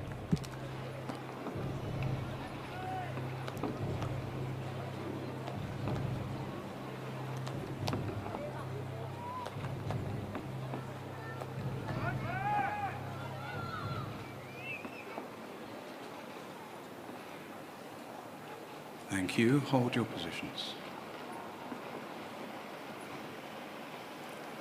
Ready, set. VL2 women's gold medal race underway. 6 of the finalists in Tokyo return to make the gold medal race here in Paris. The podium was Wiggs, Seipel and Chippington 3 years ago on the Sea Forest Waterway, and Wiggs gets out in front, but Hennessy, who was in that Tokyo final, she was off the podium. She was 5th 3 years ago, is getting right up at Emma Wiggs, who is being chased down by the Canadian. It is Hennessy going really well right up at the Brit, and Chippington perhaps just behind Seipel here. Well, can Chippington at 54 make another podium? Wiggs is pushing away, showing all her class. It's Hennessy coming up to the line in 2nd place, and it looks very much like it's going to be Seipel as well over there in that distinctive green and yellow boat. It is going to be Wiggs again defending her Paralympic crown. Then it's Hennessy, and then it is Seipel. There's a bit of drift at the end there from Hennessy, who just about makes it in second place. A great upgrade from her 5th in Tokyo. Chippington didn't have the finish. Wiggs and Seipel are on the podium again. Wiggs with another gold medal. And Seipel gets 3rd this time. It is Britain and Canada 1 and 2. Well, that's fitting because they won their heats, didn't they? They came through directly from day 1 of qualifying, and Britain celebrate another gold medal in canoeing at the Paralympic Games. Seipel makes the podium again with bronze, but it is Wiggs, it is Hennessy, it is Seipel, and it's terrific. She's already said that she set her sights on LA, but first things first, we're trying to hunt down more golds here, and that is her 3rd Paralympic Games gold medal. Her 4th overall. Emma Wiggs does it again. Hennessy, superb for Canada, 1:00.12. That's a silver. World champs silver as well, does it again on the Paralympic stage. And Seipel, another Paralympic Games medal for her. Susan Seipel, bronze in Rio, a silver in Tokyo. She's got another bronze here in this boat division. Wiggs, too good again, 58.88. Set the Paralympic Games best time 3 years ago. It's not that this time around, but never mind, it's a gold. Yeah, well, it was no messing about for Emma Wiggs in that center lane. She just ripped out of the blocks and got herself out in front. Great challenge from the Canadian athlete, really just coming on strongly through the middle of the course just to take over that silver medal position. And these two really, they never looked back, did they? Wiggs in command, being chased hard by Hennessy. Really the story was here in the Australian boat, and the second GB athlete, Jeanette Chippington, just keeping us on the edge of our seat whether or not Chippington was going to be able to take advantage from all the steering that we saw Seipel having to do through the middle of the race car. We saw her switch back and forth on the side of the boat several times, and every single time we just saw Chippington inch into the lead. But Seipel was able to maintain it. Despite the steering, she held on, held off the charge from Chippington. And unfortunately, that's off the podium for Jeanette Chippington of Great Britain. We have a new Paralympic medalist joining the fold in Brianna Hennessy. And this is a great thing to have one of your fiercest competitors and no doubt best friends there to congratulate you. Super race that, breathtaking stuff. Emma Wiggs, the only racer in that final to go under a minute, 58.88. And she's going for another gold as well, and she'll compete in the KL2, but has the first gold in the VL2 in the bag again. She defends that Tokyo title.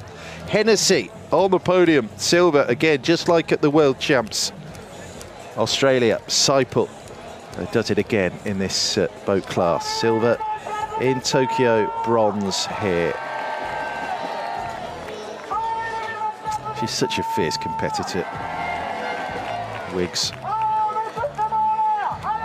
I mean, she is formidable. Lining up against her has to be a little bit intimidating, even if you've been doing it for years, like Susan Seipel and Brianna Hennessy.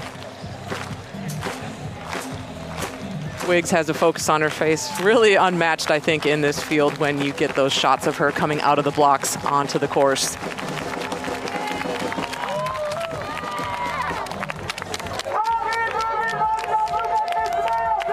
Great Britain adds another gold medal.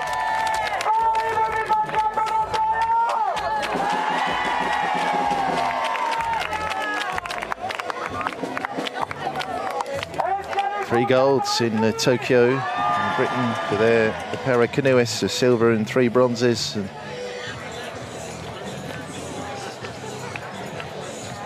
we're going to have a victory ceremony now as the medalists in the men's KL1 are saluted.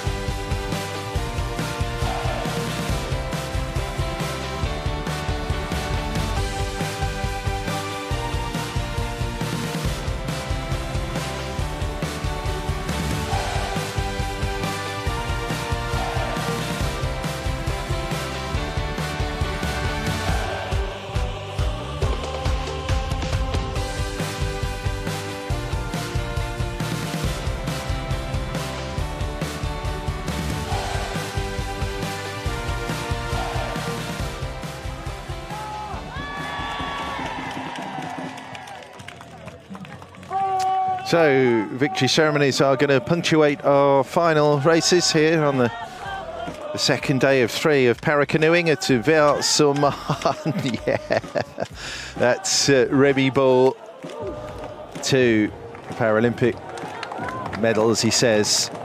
It's the same podium, this, as Tokyo in the KL1 with Bull, bronze, Cardoso, Brazil, silver, Peter Kiss, gold. Ladies and gentlemen, the victory ceremony for the men's kayak single 200 meters KL1.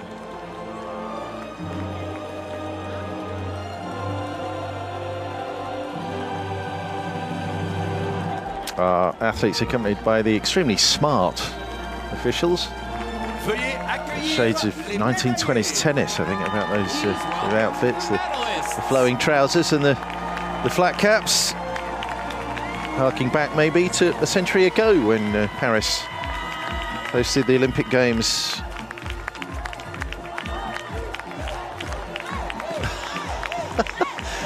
Remy Bull just buzzing.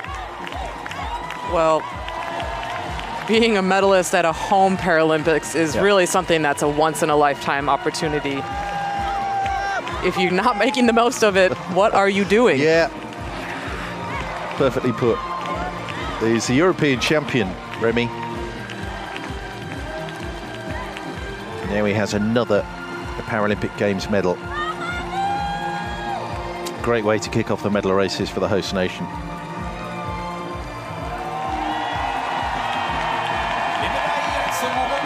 Already the first male French canoe sprinter to win a Paralympic medal.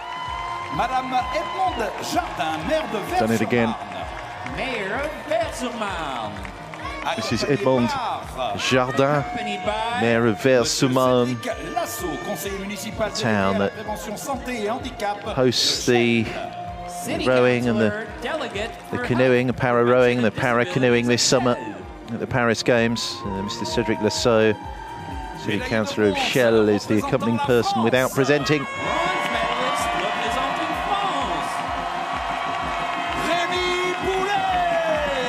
Remy Bull,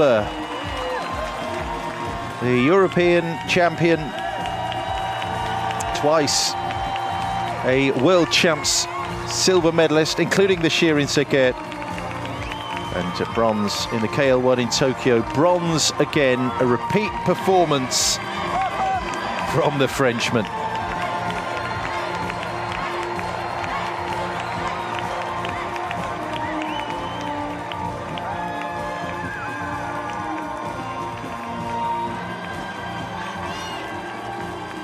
Médaille d'argent représentant le Brésil. Silver medalist representing Brazil, Luis Carlos Cardoso. Another silver for Luis Carlos Cardoso.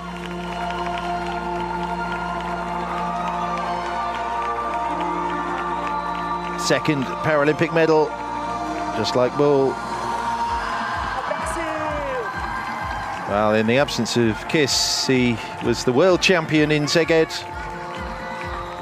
The main man, in truth, back in the field to take that gold, and Luis has the silver.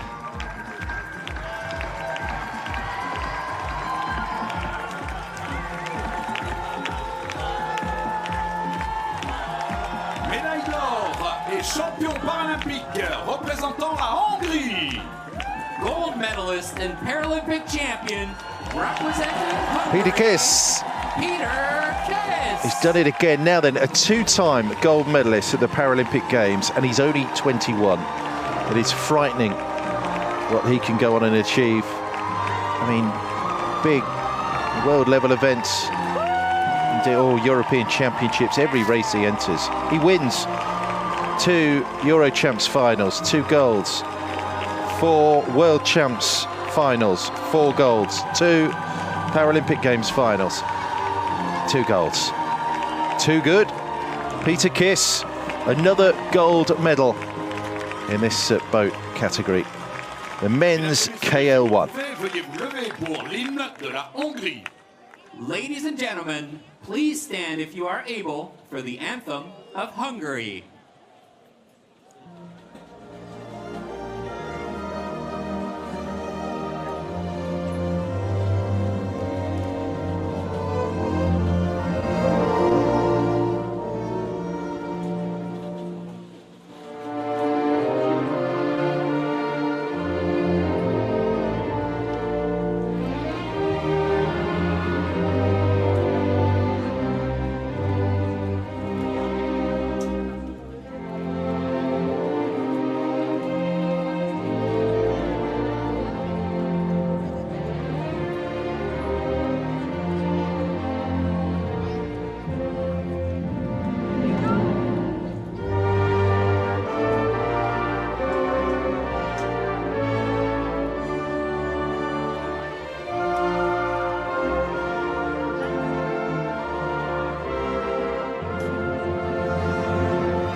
He's done it again.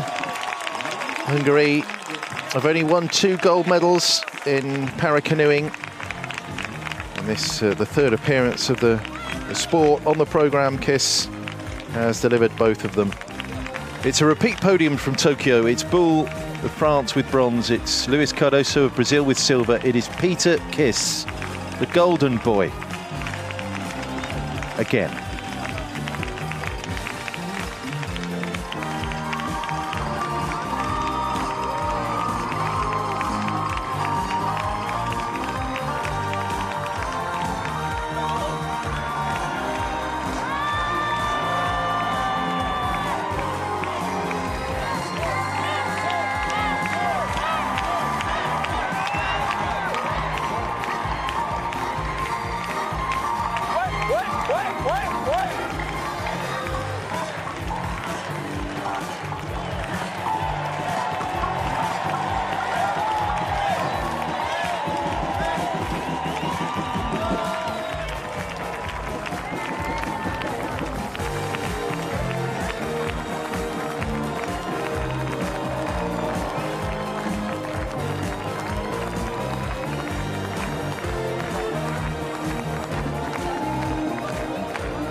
On to the gold medal race in the men's KL3. We're about 3 minutes away from our next A final, the men's kayak single 200 meters KL3. It's going to be fast and furious on this one, so you don't want to miss it. Stay tuned.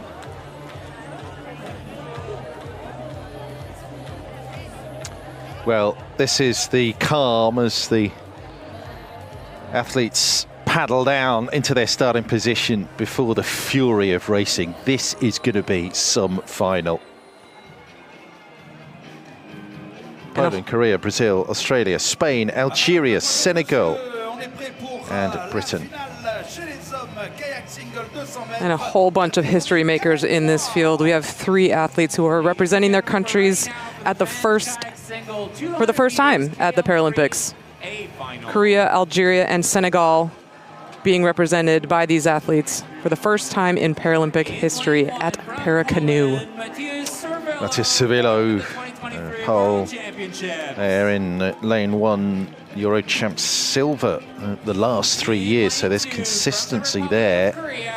Chui Yong-byom very quick in the early rounds.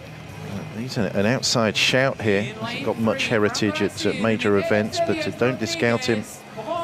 Mikis Elias Rodriguez there of Brazil, lane 3. He's at 34. World champs bronze. Now then, nothing little about Dylan's performances here in the Paris 2024 World Champs silver. He has won the World Champs gold medal. Juan Antonio Valle Gallardo has that coveted middle lane. He is the world champion, the 47-year-old from Merida. Now then, Brahim Gunduz's Algeria make their debut in para-canoeing at the Paralympic Games. He has speed in that boat.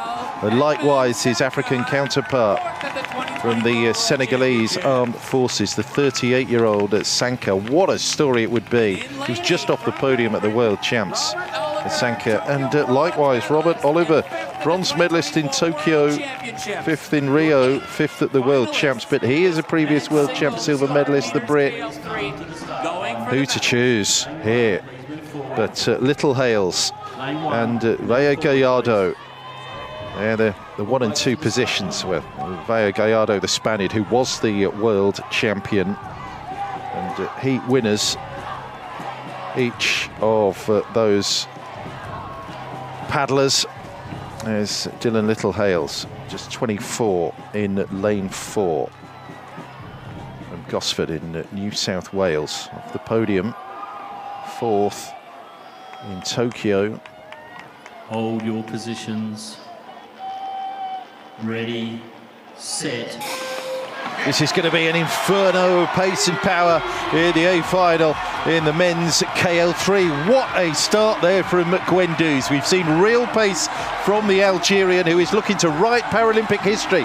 Look at that. 3 in from the left of your picture as we go to the side angle shot.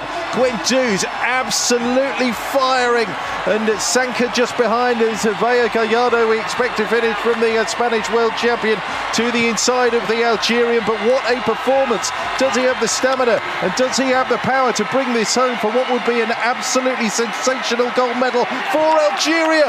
Gunduz, where has this come from? He's got it, and a couple of lanes over. I think that might have been Little Hales coming in second place. Whoa, what a win for Brahim Gunduz. 39.91. He's not far outside the Paralympic Games best time. He brought form into this para-canoeing competition in Paris. What a race from the Algerian. That was sensational. That was sensational. I almost flew out of my chair watching that. My gosh. You know, we've seen him start so fast and just not be able to hold the pace, and he just really capitalized on another opportunity to get out there, execute his race plan, hold the speed, and I think everyone must have underestimated him and expected that he was going to fade, and he didn't. Wow. Exactly that. Underestimated. I mean, he was only 9th at the World Champs, the Gunduz.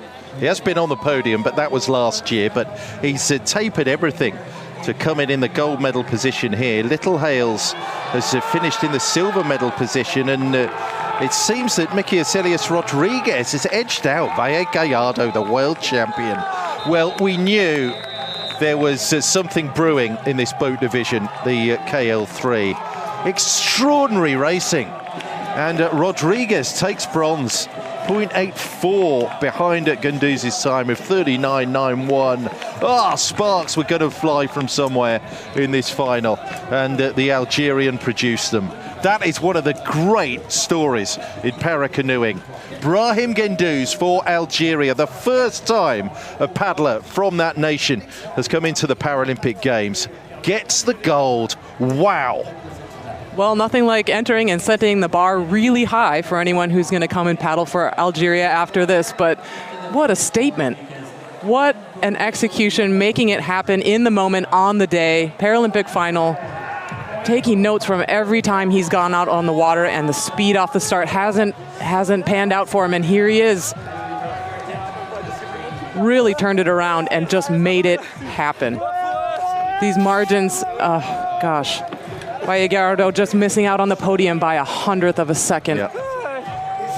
That's how close it was. That's how, and Sanka as well in 5th. A brilliant race from the Senegalese. But that was really something. We're just getting our breath back here. We really are. I mean, look, he just shoots out He's really just shooting his shot here, just getting out there, out in front, and just saying, catch me if you can. Honestly, just getting his boat as far into the lead as he can and challenging these guys, the medal favorites in the center lane, to come after him and take him down.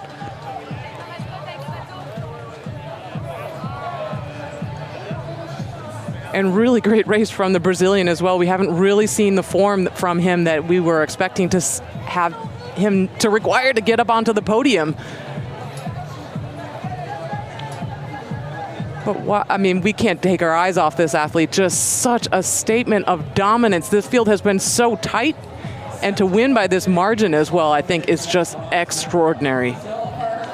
Oh, gosh. Just inches between the podium and not on the podium for the rest of these athletes. Well, absolutely brutal. He had already become the first para-canoeist from Algeria to do anything at a World Champs. Bronze in the 2023 the finals in Duisburg. And yeah, nothing to speak of. I mean, he was sort of down the order, lowest in the A final when Szeged hosted earlier this year. I mean, he nailed it earlier. So underestimated, I think, by the rest of the field. I mean, Little Hales has done well there to hold that podium, and the world champion Vaya Gallardo out of the medals by 100th. Nikiris Elias Rodriguez pipped him. A sensational outcome in the KL3. Brahim Gendouzi of Algeria beats Little Hales of Australia and Mekias Rodriguez of Brazil. World champion finishes 4th. Well, this has to be one of our youngest podiums here at, there's your photo finish. Whew. Well, this boat division has thrown up races as close as this the whole way through, from heats through semis, and it was no surprise that we were gonna have a photo somewhere where first and second, second and third, first, 1, 2, 3, 4. I mean, just throw a blanket over all of those finishes. Superb.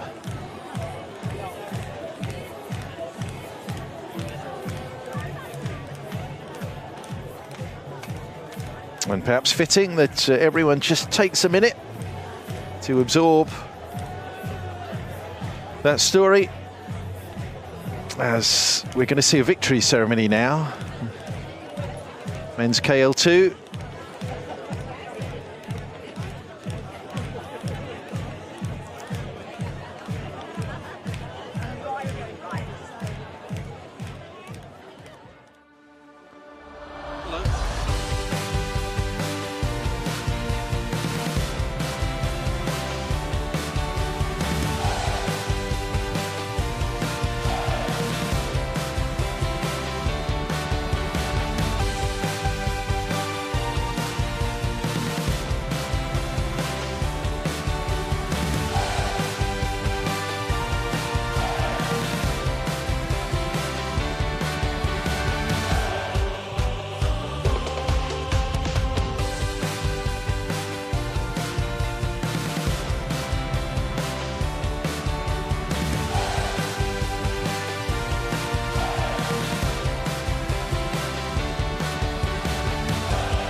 Mesdames et messieurs, la cérémonie de vainqueur kayak KL2 200 mètres hommes. Ladies and gentlemen, the victory ceremony for the men's kayak single 200 meters KL2. Here they come then, our medalists in the KL2 from Ukraine, Britain, and again, McGrath of Australia. Veuillez accueillir les médaillés.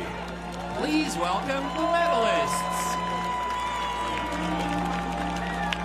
Well, the men's KL2 knows nothing other than a Curtis McGrath win.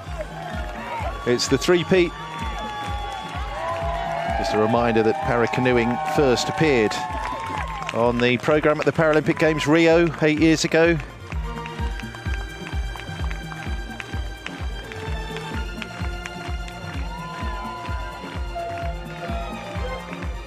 Thumbs up indeed from David Philipson. Silver for Britain.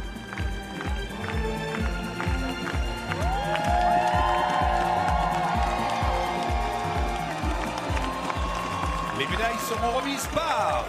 The medals will be presented by Monsieur Bertrand Boisselier, dirigeant Deloitte France. Chairman of Deloitte, France. Accompanied by Monsieur Cédric Lasso, conseiller municipal délégué à la prévention, santé et handicap de Shell. City Councilor Delegate for Health, Prevention and Disabilities of Shell. Médaillé de bronze représentant l'Ukraine. Bronze medalist representing Ukraine, Mykola Sinyuk. On the podium again, the Ukrainian. Silver in Tokyo, bronze here in Paris.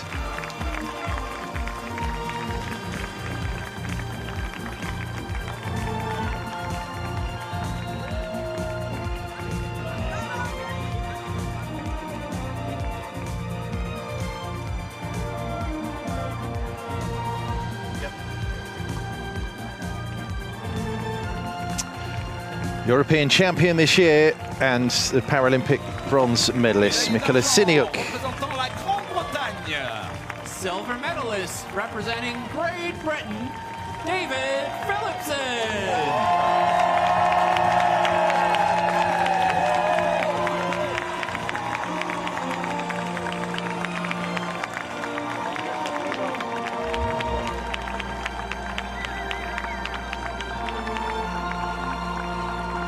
World champs, silver, Paralympic silver, Philipson of Britain.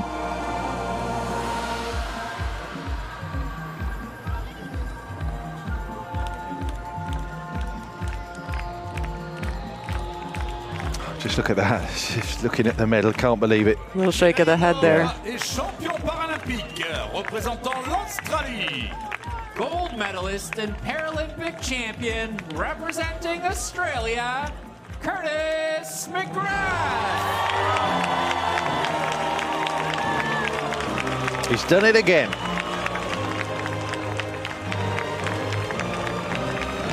4 Paralympic finals now, 4 wins.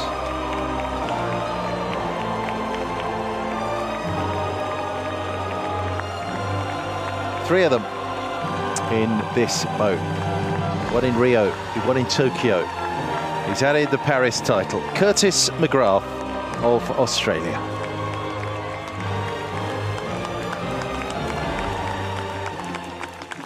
Mesdames et messieurs, si vous le pouvez, veuillez vous lever pour l'hymne de l'Australie. Ladies and gentlemen, please stand if you are able for the anthem of Australia.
There's your KL2 podium. Sinyuk, Ukraine bronze, Philipson, Britain silver, Curtis McGrath, Australia gold again for the 3rd straight games.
VL3 is our next boat category, and we'll deliver our last finals on this second day of the para-canoeing at Paris 2024. We may have timed it just about right with the weather, because a few brollies are up, and it seems that there's a bit of drizzle around as we come into the VL3 B final first.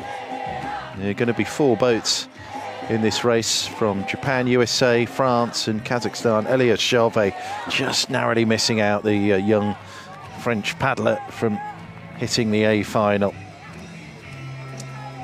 Et nous sommes prêts pour la finale B de cette catégorie VA single 200 mètres dames VL3. We're about to get underway in the women's VA single 200 meters VL3. Miyajima Shiho has a bit of pedigree from world champs, best finish of 8th in the 2021 edition of the world champs, that in the KL2. From America, 41-year-old Gillian Elwood, just off the podium in the VL3 Duisburg World Champs a year ago. There's going to be huge support. She's picked herself up, the 22-year-old, to race again, having been so close to making the A final. The Euro Champs, the bronze medalist Zanel Baltabayeva, Kazakhstan, lane 6. She's 34.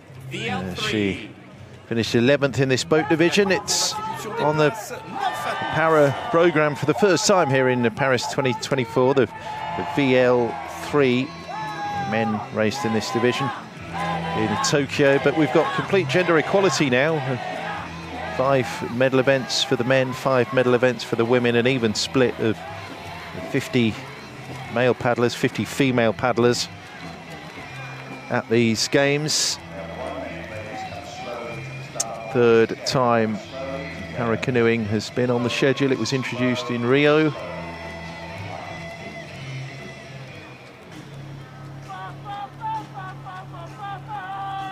So 10 sets of medals up for grabs.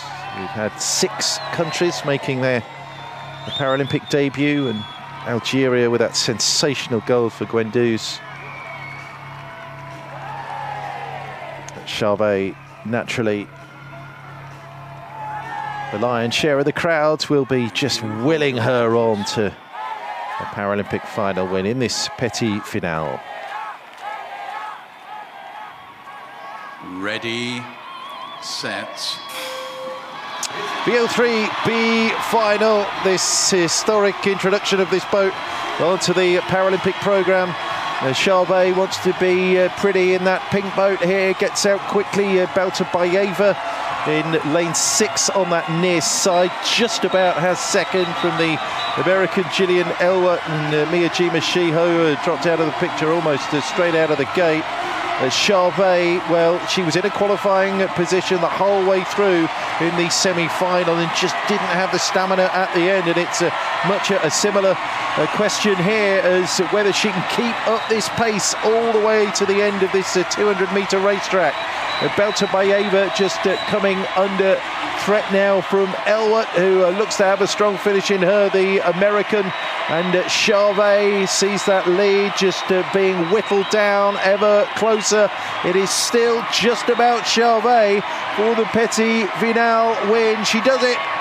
The Frenchman wins, and I think that's Baltabayeva from Elwood, who just gets second in this B final. Well, that is going to be such a popular race victory in the Paralympic Games for the European Championship. But bronze medalist, third in the bar single 200 in Szeged earlier this year.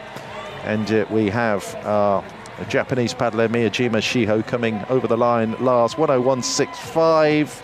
Big roar there for the race win for Charvet.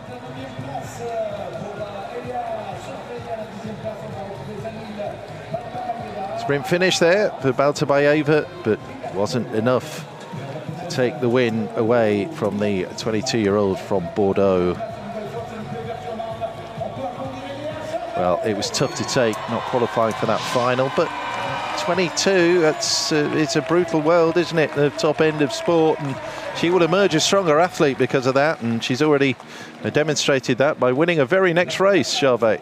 Yeah, looking at her coming into the start, there was no way she was going to take no for an answer in this race. She stormed out of there and held that first place position. The crowd was absolutely there for her, backing her up. You could see coming out of that semifinal how disappointed she was just to miss out on qualifying by just the tiniest of margins. But here she is coming back again, turning that around into something really positive that she can take away from her first ever Paralympic experience. As you said, just so young, having only come into the sport in 2021. The learning curve has been extremely steep, and it will continue to be so, I think, for this young athlete from France. And what a treat starting her Paralympic career in front of a home crowd. Cheers like this, they come just once in a lifetime. So here she is, the winner of your B final, Elia Charvet.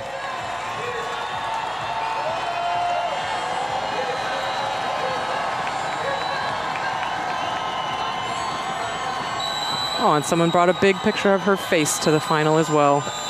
Love to see those. Very popular, I think, in all the stadiums here in Paris. Yeah. And we're going to be seeing a lot more of it. There's going to be big exposure, surely, in years to come. Lovely.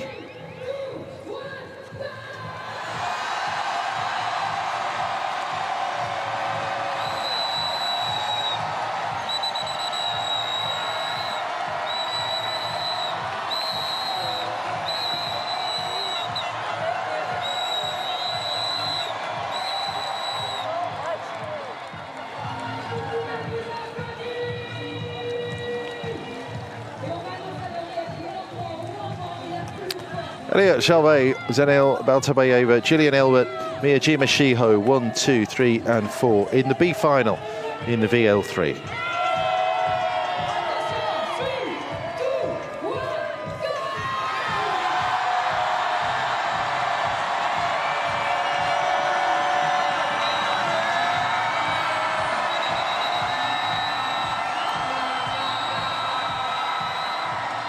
And we're going to have some historical moments coming up. Our first ever Paralympic champions in this event about to be crowned.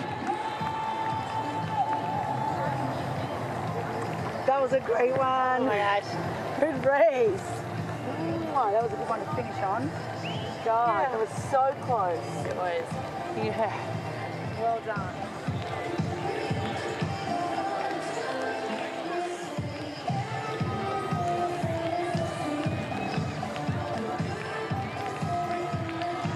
This is the A final then in the VL3 for women. First time this category has been raced at the Paralympic Games. Hope Gordon, 58.25, Paralympic Games best time. One of two Brits in the middle lanes there with Charlotte Henshaw, who is the world champion. Going in different boat divisions, a lot of these competitors. It's a really strong field, this.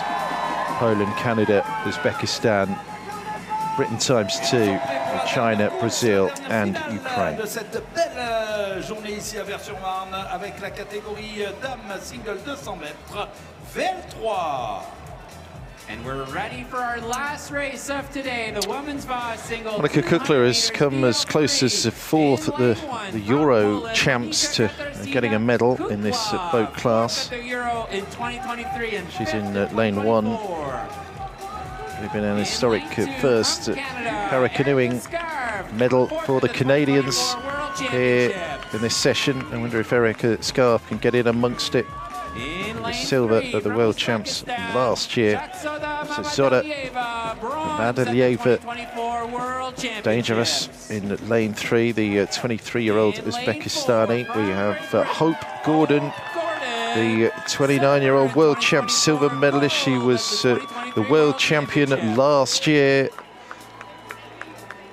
Two Brits won their heats, Hope Gordon and Charlotte Henshaw, who is 37. She was a gold medalist in the KL2 in Tokyo, and she has a ton of world champs medals as well. That's where all the action is.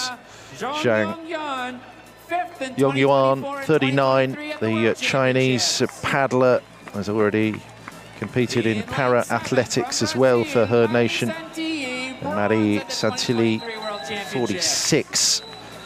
She's been on the podium at Worlds, VL3 bronze in Duisburg last year. Natalia Laotenko at 38. Yeah, she's got to be in the conversation. She won a medal in Rio in the KL2. That was a silver. A ton of bronzes, in particular at World Champs as well.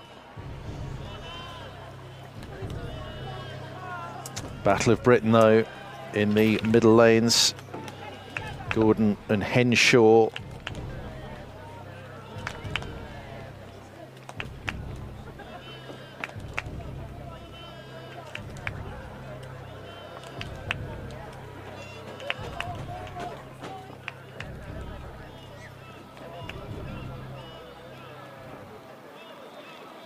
Hold your positions. Ready, set. Hold on to your hats. This is the first ever running of the women's VL3 event here at the para-canoeing at the Paralympic Games. Britain in the middle lanes there with Henshaw getting the drop on Gordon straight out of the traps. There's a good start by Scarf, the Canadian, and Zhang can't be discounted as well in lane 6 for China. Henshaw has it here from Gordon, and no surprise here to see the Brits out in front, but what's going to be the order? Currently, it's Henshaw from Gordon and Zhang for China, coming in third place at present. Does Gordon have a finish here on Henshaw? It looks to be.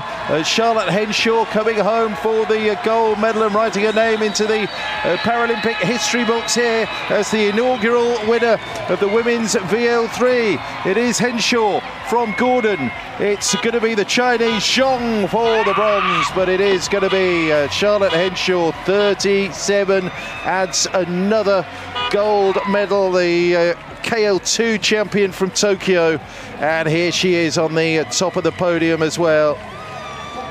She had that World Champs gold as well in Szeged, so she was the competitor to beat, and no one could beat her. There's Gordon. But she takes away a silver medal. Paralympic Games best time there for Henshaw. She's taken that mark away from Gordon. She's done it.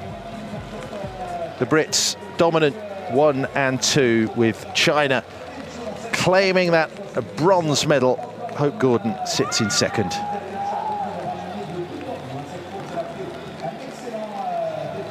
Nice moment there.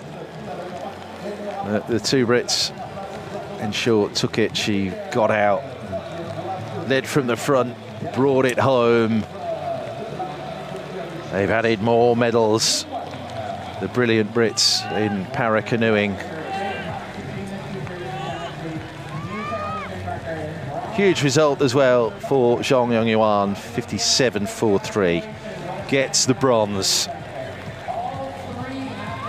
Yeah, this is a great turnaround for the Chinese athlete coming off of a 5th place finish at the World Championships. So sneaking past the bronze medalist and the 4th place finisher from Szeged, who are also in this final. But the story was in these center 2 lanes. Our 2 British athletes stormed out of the blocks.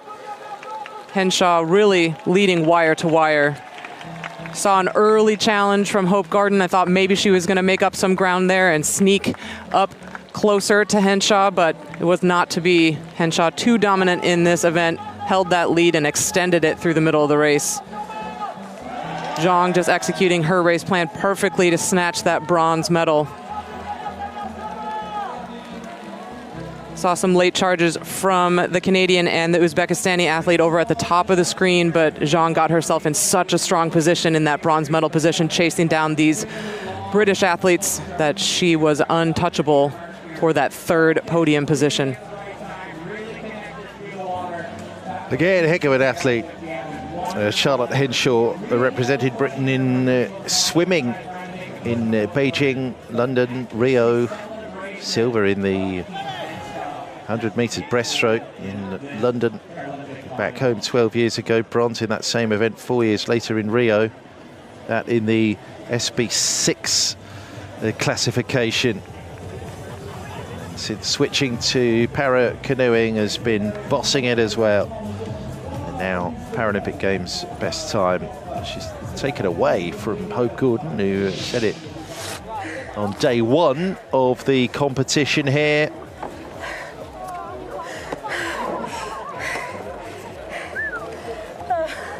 Thank you. And it's another gold for Britain after Emma Wiggs a little earlier. Well done.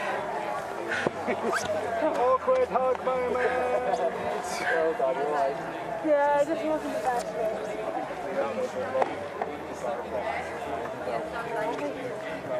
I'm happy with the result, I'm not happy with the race. Yeah, yeah, it was a good line. Good race. Well done.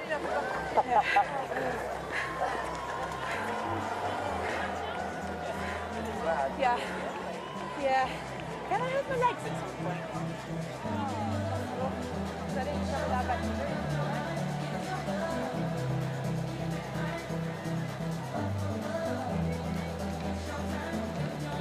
Charlotte Henshaw and Hope Gordon, gold and silver for Great Britain. Zhong Yongyuan with third place and a bronze for China.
VL2 for the women. Victory ceremony incoming. This was the race that saw Susan Seipel, Brianna Hennessy and Emma Wiggs make the podium.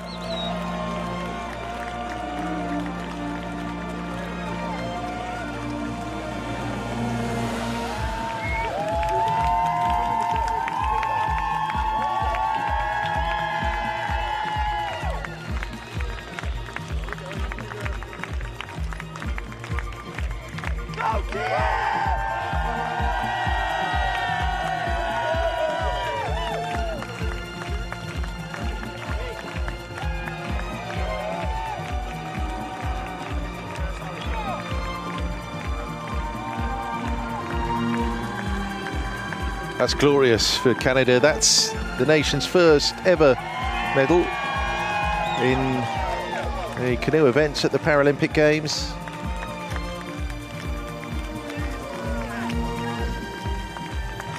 Les médailles seront remises par The medals will be presented by Madame Lara Collins, membre du conseil de Paracanoë de la Fédération internationale de Canoë. International Canoe Federation Pair Canoe Advisory Member. Accompagné Accompanied by Monsieur Louis Rabaneda, vice-président de la Fédération internationale de Canoë. Vice President of the International Canoe Federation. Médaillé de bronze représentant l'Australie. Bronze medalist representing Australia, Susan Seipel. Another Paralympic medal for the 38-year-old Australian Susan Seipel. It's a bronze Rio. That was in the KL2, VL2 silver Tokyo, and VL2 bronze here in Paris.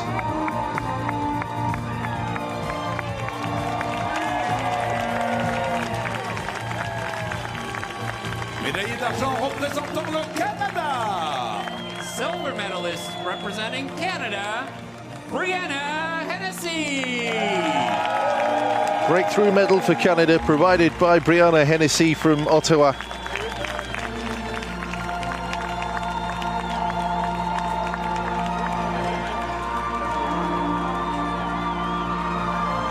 World champs, silver. Paralympic silver.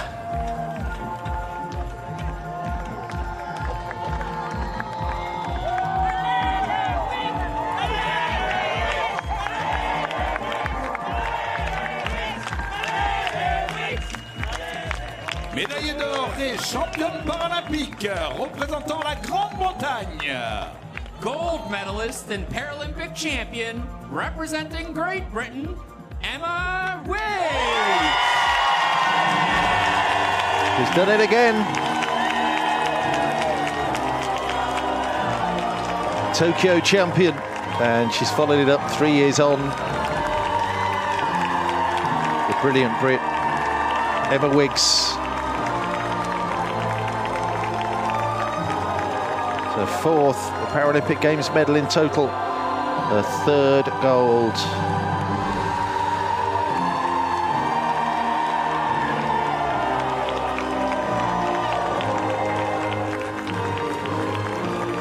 Mesdames et messieurs, si vous le pouvez, veuillez vous lever pour l'hymne de la Grande-Bretagne. Ladies and gentlemen, please stand if you are able for the anthem of Great Britain.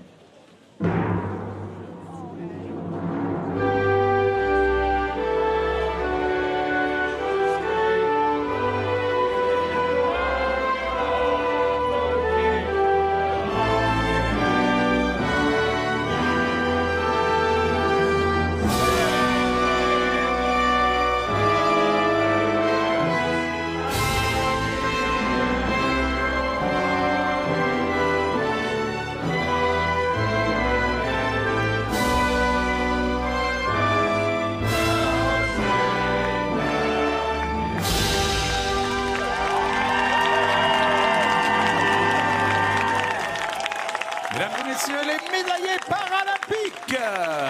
Ladies and gentlemen, the Paralympic medalists.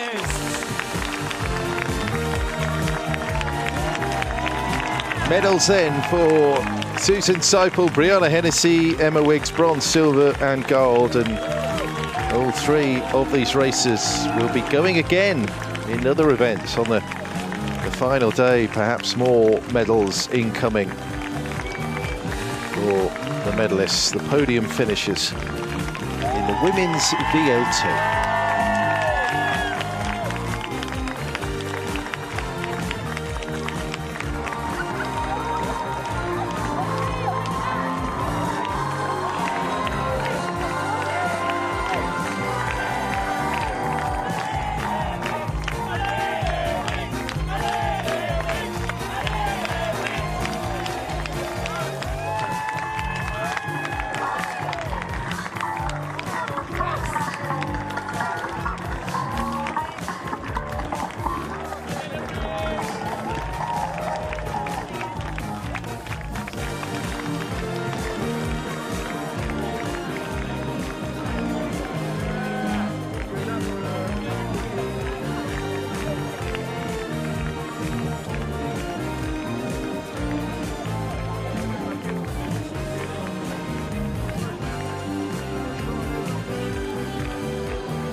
200 mètres hommes. Ladies and gentlemen, the victory ceremony for the men's kayak single 200 meters KL3.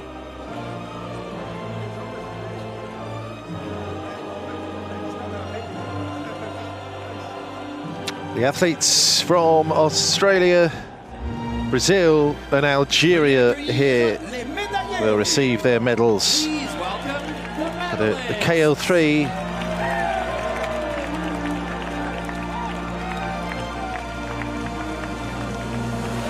This was a simply sensational race.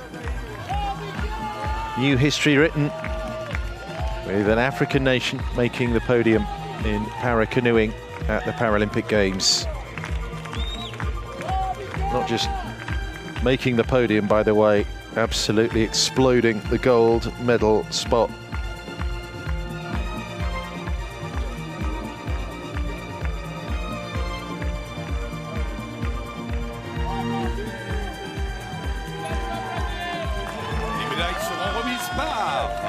The medals will be presented by Monsieur Diego Toga, membre du comité paracanoë de la Fédération internationale de canoë. International Canoe Federation Para-Canoe Committee member. Accompanied by Monsieur Luciano Buonfiglio, vice-président de la Fédération internationale de canoë. Vice President of the International Canoe Federation. Médaillé de bronze représentant le Brésil.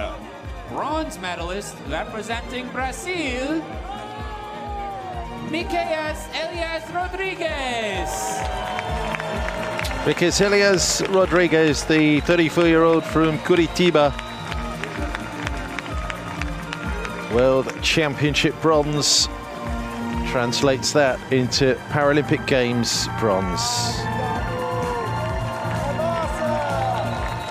Massive newcomer to the sport.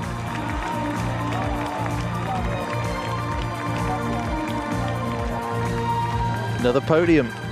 Fantastic there. Rodrigues, bronze for Brazil. Médaillé d'argent représentant l'Australie. Silver medalist representing Australia, Dylan Littlehallis. Edged off the podium in Tokyo. That must have hurt, but here he is with a silver 3 years on. Dylan Littlehales from Australia.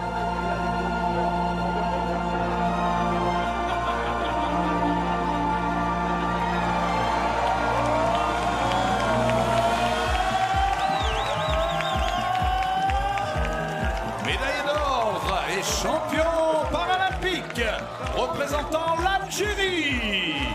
Gold medalist and Paralympic champion representing Algeria, Brahim Gendous. Shaking it up.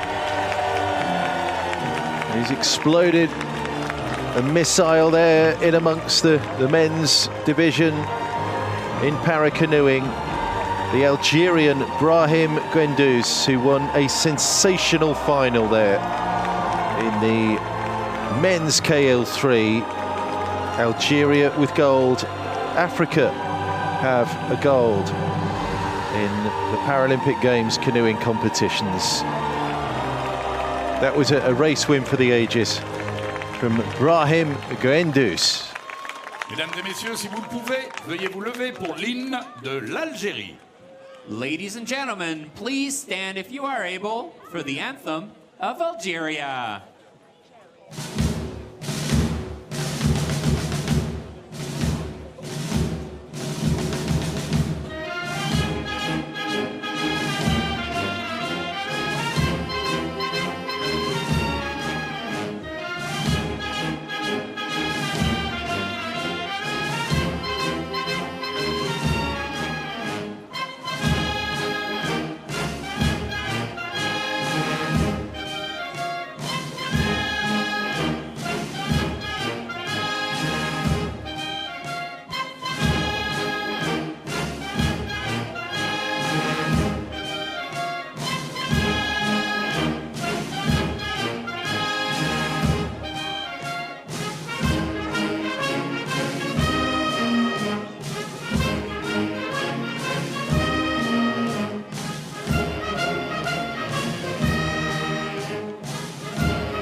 Ladies and gentlemen, the Paralympic medalists. Medalists in the men's KL3, Brazil bronze, Australia silver, Brahim Gendouzi of Algeria wins the gold.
Ladies and gentlemen, the victory ceremony for the women's VL3 single 200 meters VL3.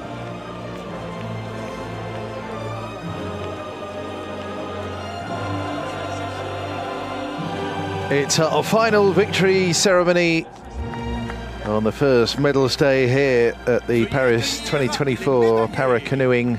Please welcome the medalists.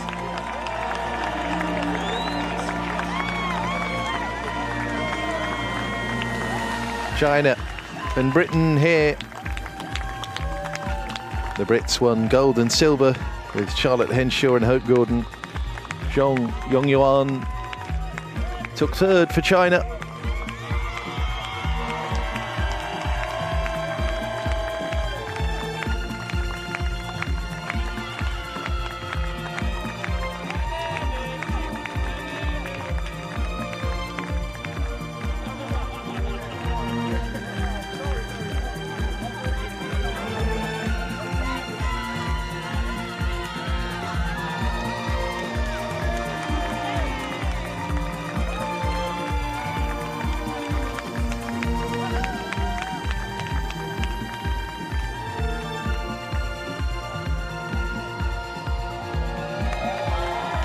Seront remises par The medals will be presented by Monsieur Thomas Konietzko, président de la Fédération internationale de Canoë, President of the International Canoe Federation, accompagné accompanied by Dr Cecilia Farias, vice-présidente de la Fédération internationale de Canoë, International Canoe Federation Vice President.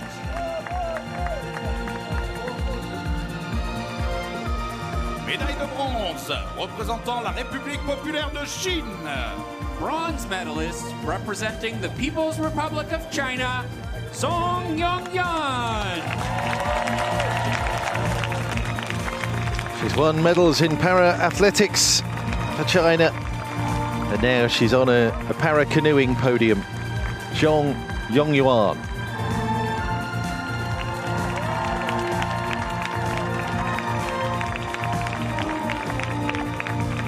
Bronze in the women's VL3.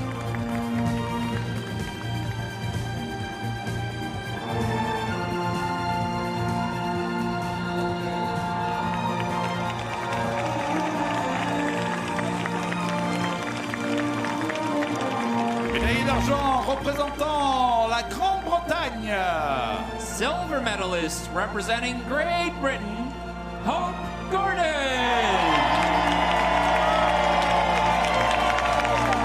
Silver, Hope Gordon.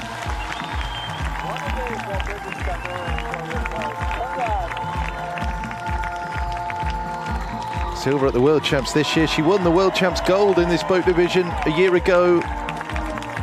She has an historic podium finish here at the Paralympics with second place.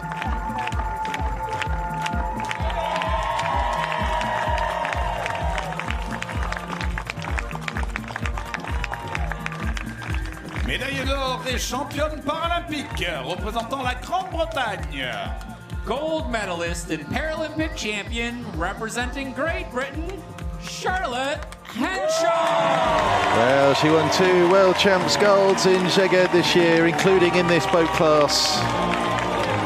And she has just rolled over that form to top the podium at the Paralympic Games. She got a gold as well in Tokyo in the KL2. 2-time Paralympic Games champion. She and Hope Gordon have another event to race as well.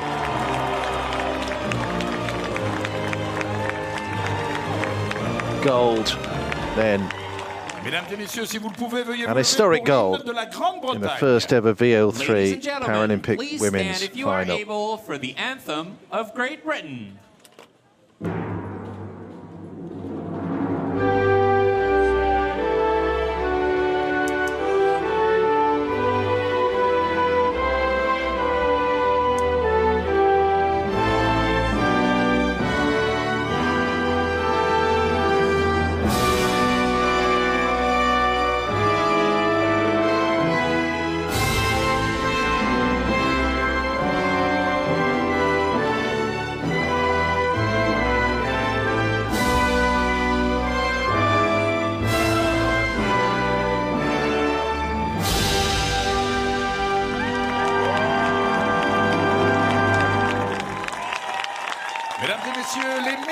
Paralympiques. Ladies and gentlemen, The first ever podium. medalist. in the women's VL3 at the Paralympic Games, occupied by China with Zhong Yongyuan and Britain, silver and gold. Hope Gordon and Charlotte Henshaw.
An emotional first day of medal races then in para canoeing at Paris 2024 draws to a close. 5 medal races down, 5 still to be completed on the final day of the programme. Emotions running high, dreams realised and in some cases dashed. And we'll be reconvening here at Versailles to do it all again on the final day of para canoeing at Paris 2024. From the waterside though, for now, it's bye-bye.